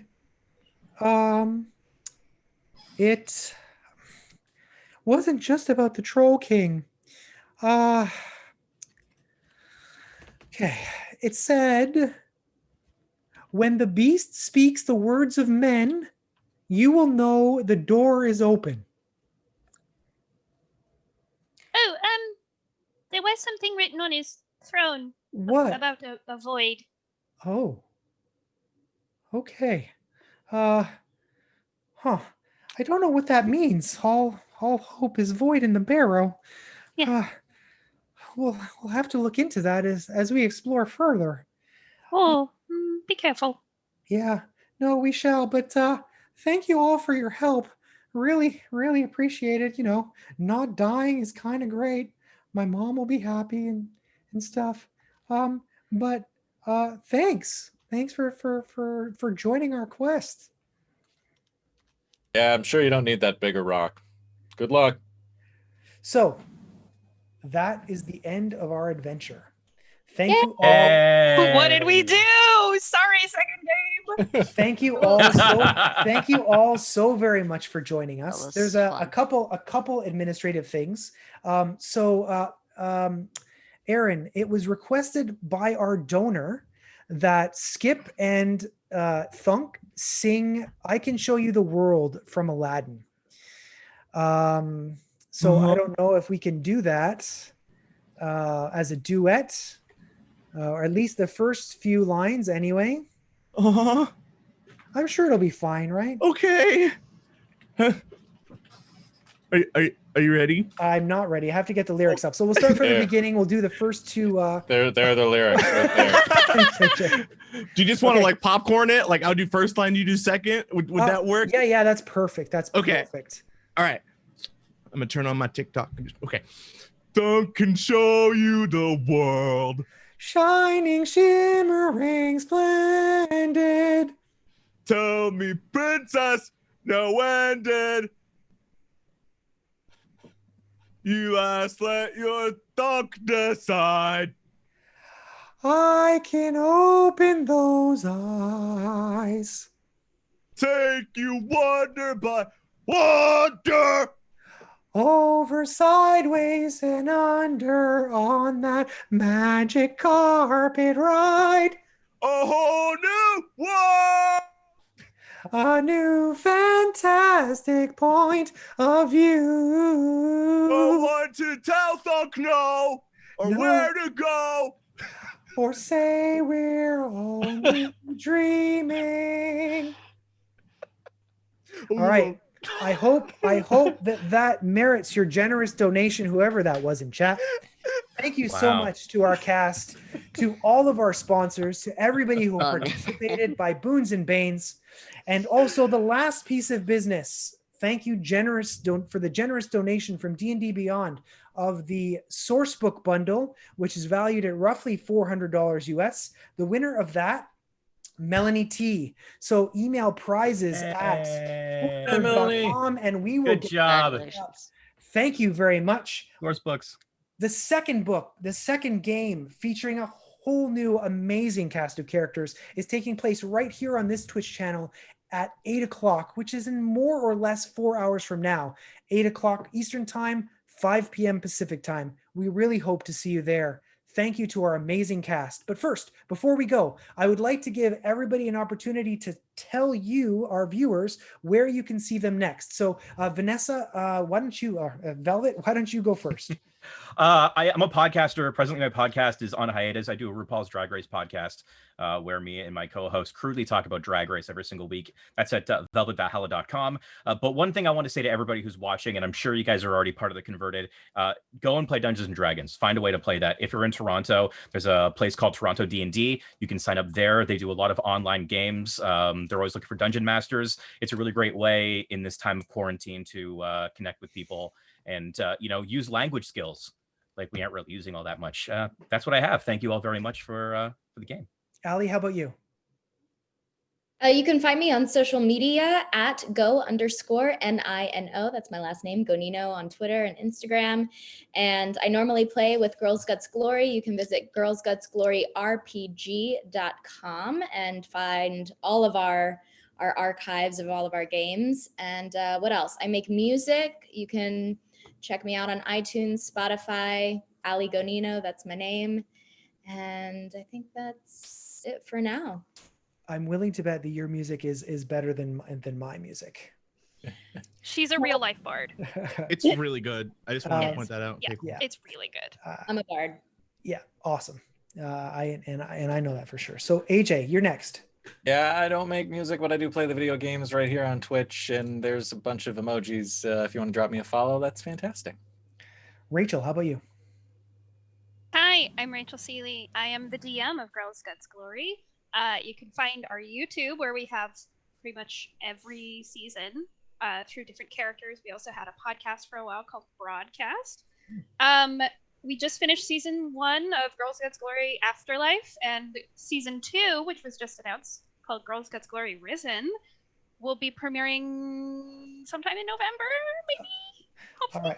All right. I'll take that. You haven't given me answers on Twitter, but I will take that hint. We don't have official answers yet. Okay. So all right, fair wink, enough. wink. Aaron. You can also find me at Sunny Seeley everywhere, and I'm a Twitch streamer. Monday, Wednesday, Friday. I'm usually playing some stupid game here. Awesome. Yeah.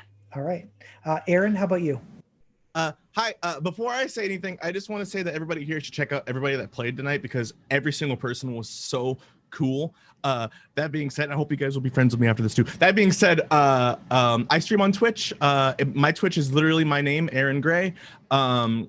I'm actually going to be starting my first public campaign on my channel starting in October. We're going to be starting Curse of Strahd, and the character I'm going to play is like a vast difference to what you saw me play today. Is more of a serious character. Awesome. I also sing. I just started doing tiny covers and stuff on YouTube and also on TikTok, which has been an experience being a 27-year-old on TikTok. But it's been a really good time, and thank you so much, Gary, for inviting me to be on, and everyone here is amazing. That's all. Thanks. We were happy to have you, Ahren. Tori, I'm going to give you the last word. All right. Well, first of all, I just wanted to say thank you to everyone for this awesome campaign. This is like my first real Dungeons and Dragons campaign, so it was fantastic. Awesome. It's one of the best things. Basically, I'm not on Twitch, but I am going to be doing a charity stream like right after this. We're going to be playing Valorant with some of my friends. So if anyone watching wants to check that out, go to twitch.tv/settongaming. That's SETTON gaming, one word. So yeah. Awesome. Again, thank you for everyone who is supporting this event. Again, just want to say that one more time. Absolutely. So I will close it out. Thank you to our amazing cast. When I reached out to you, you didn't know me, you didn't know what this event would be, and so thank you for your generosity, for saying yes, for putting up your hand and saying that you would join our squad and support Jesse's journey. It really means a lot that this event was so successful, because and it was all because of you. Ultimately, we can't defeat Duchenne alone. We need a team. We need a squad. And I'm honored that all of you agreed to join us. Happening next, I mentioned our D&D stream happening at 8 o'clock. There's a foregone speed run that's happening between the two Dungeons and Dragons games. We have lots of prizes left to give away for the evening game. So again, thank you to our generous cast. I'll keep up with you on Twitter. Hope to see you again. And to those of you watching, thank you. Thank you to our contributors. We're so grateful for all of you. And see you in a few hours. Take care.